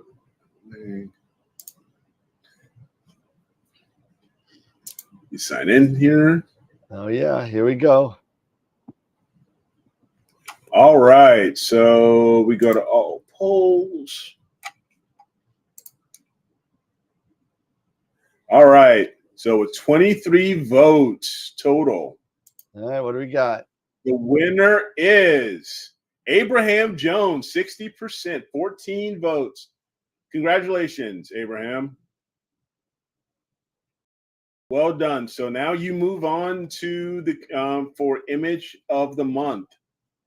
So, but great participation. Appreciate that. But definitely, let's see if we can get even more participation on voting and everything.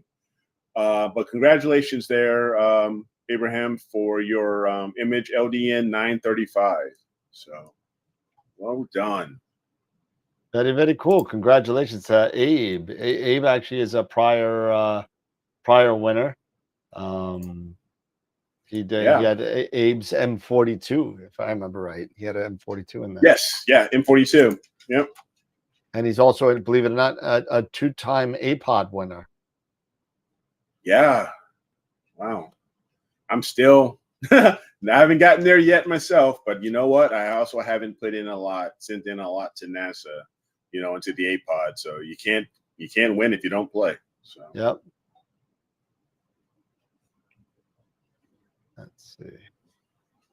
But yes, definitely. Congratulations to both. Great images. Tomorrow at 8:01 the new window, they will have the new entry and the new folder will be set up. I will do that, get things set up this evening, so that can be ready to roll tomorrow. Because I think I've got everything down pretty much now, so I'm happy about that. As far as I'm getting things down to a science, so it's pretty cool. I'm doing Yep. 0630.4.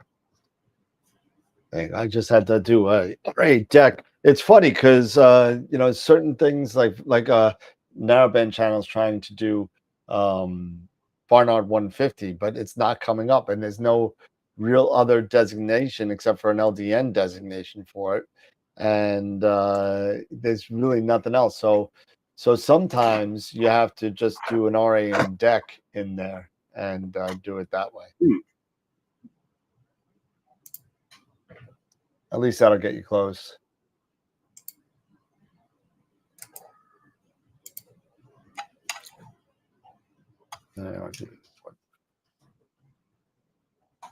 Okay. Yeah. There it is. And actually, I gave him the wrong ones. Copy and paste. Oh, thanks, Chris. Yeah, I've been working on it and trying to get better at it. So appreciate the feedback, man. Appreciate that. Yeah. So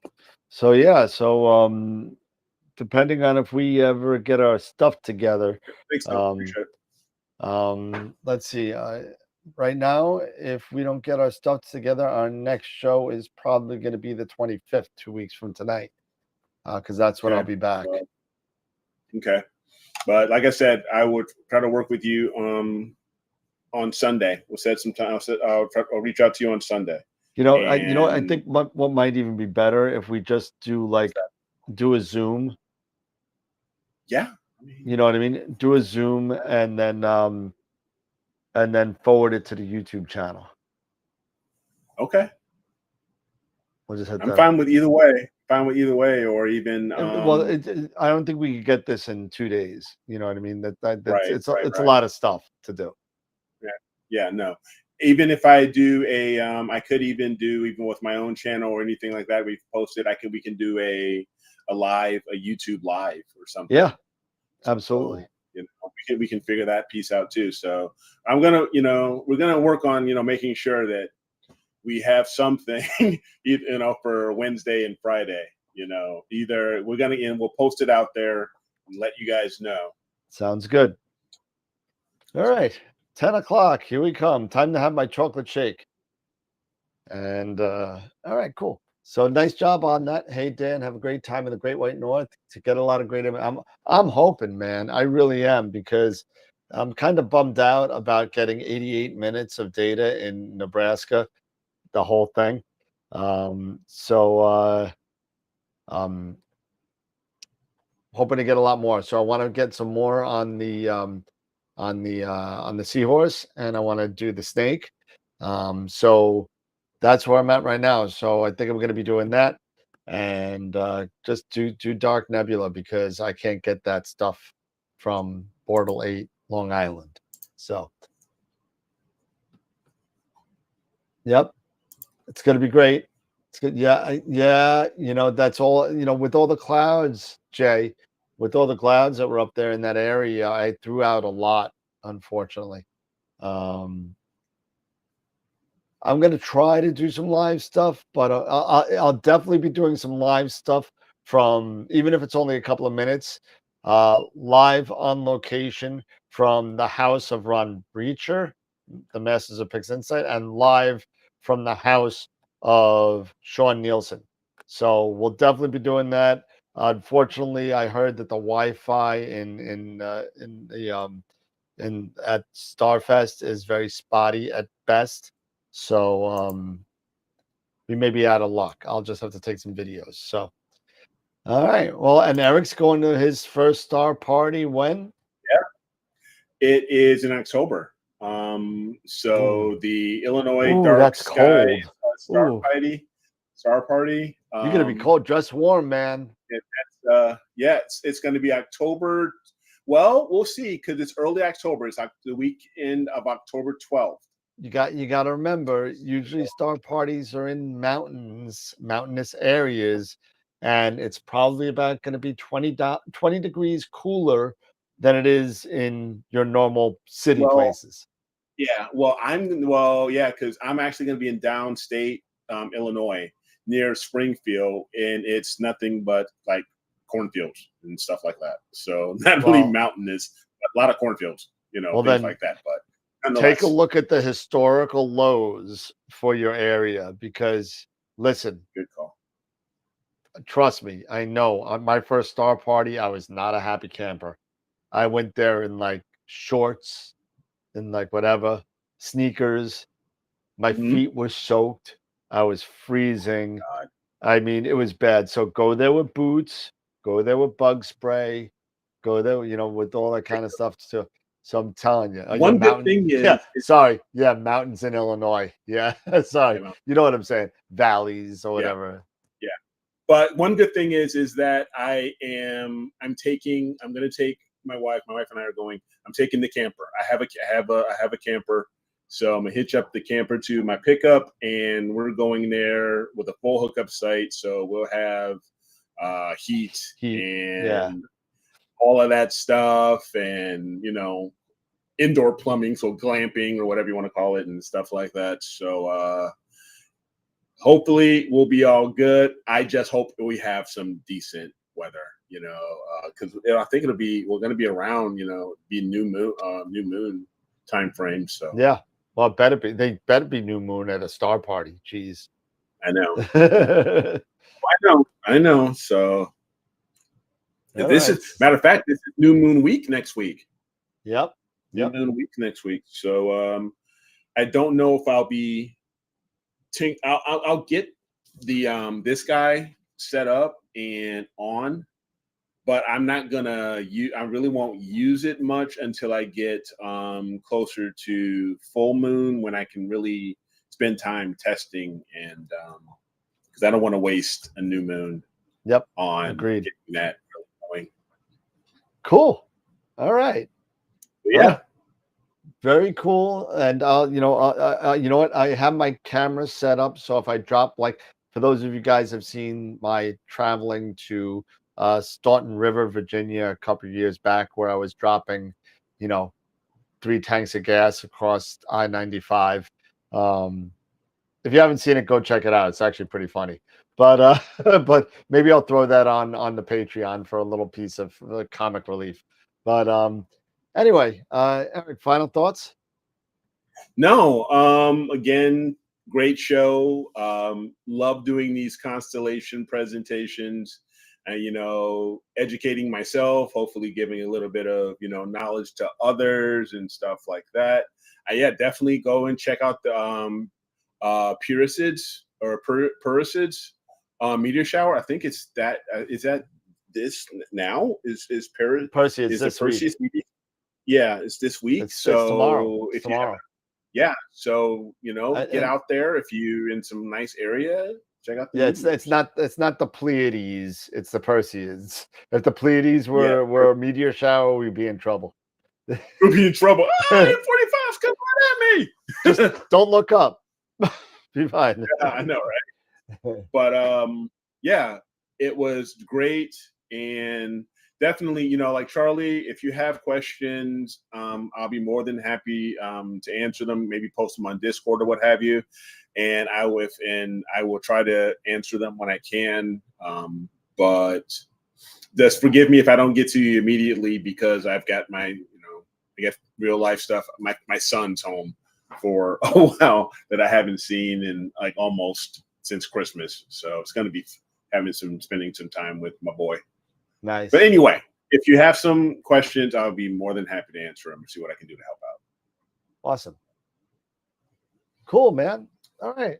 So hopefully somebody will see somebody on Wednesday and Friday and Wednesday, because I'll be away. I'm driving up to Canada early Wednesday morning, and then driving up 9 hours to Ron's house in Canada. Okay. So that being said, that's all I got. So nice job, Eric, on your presentation.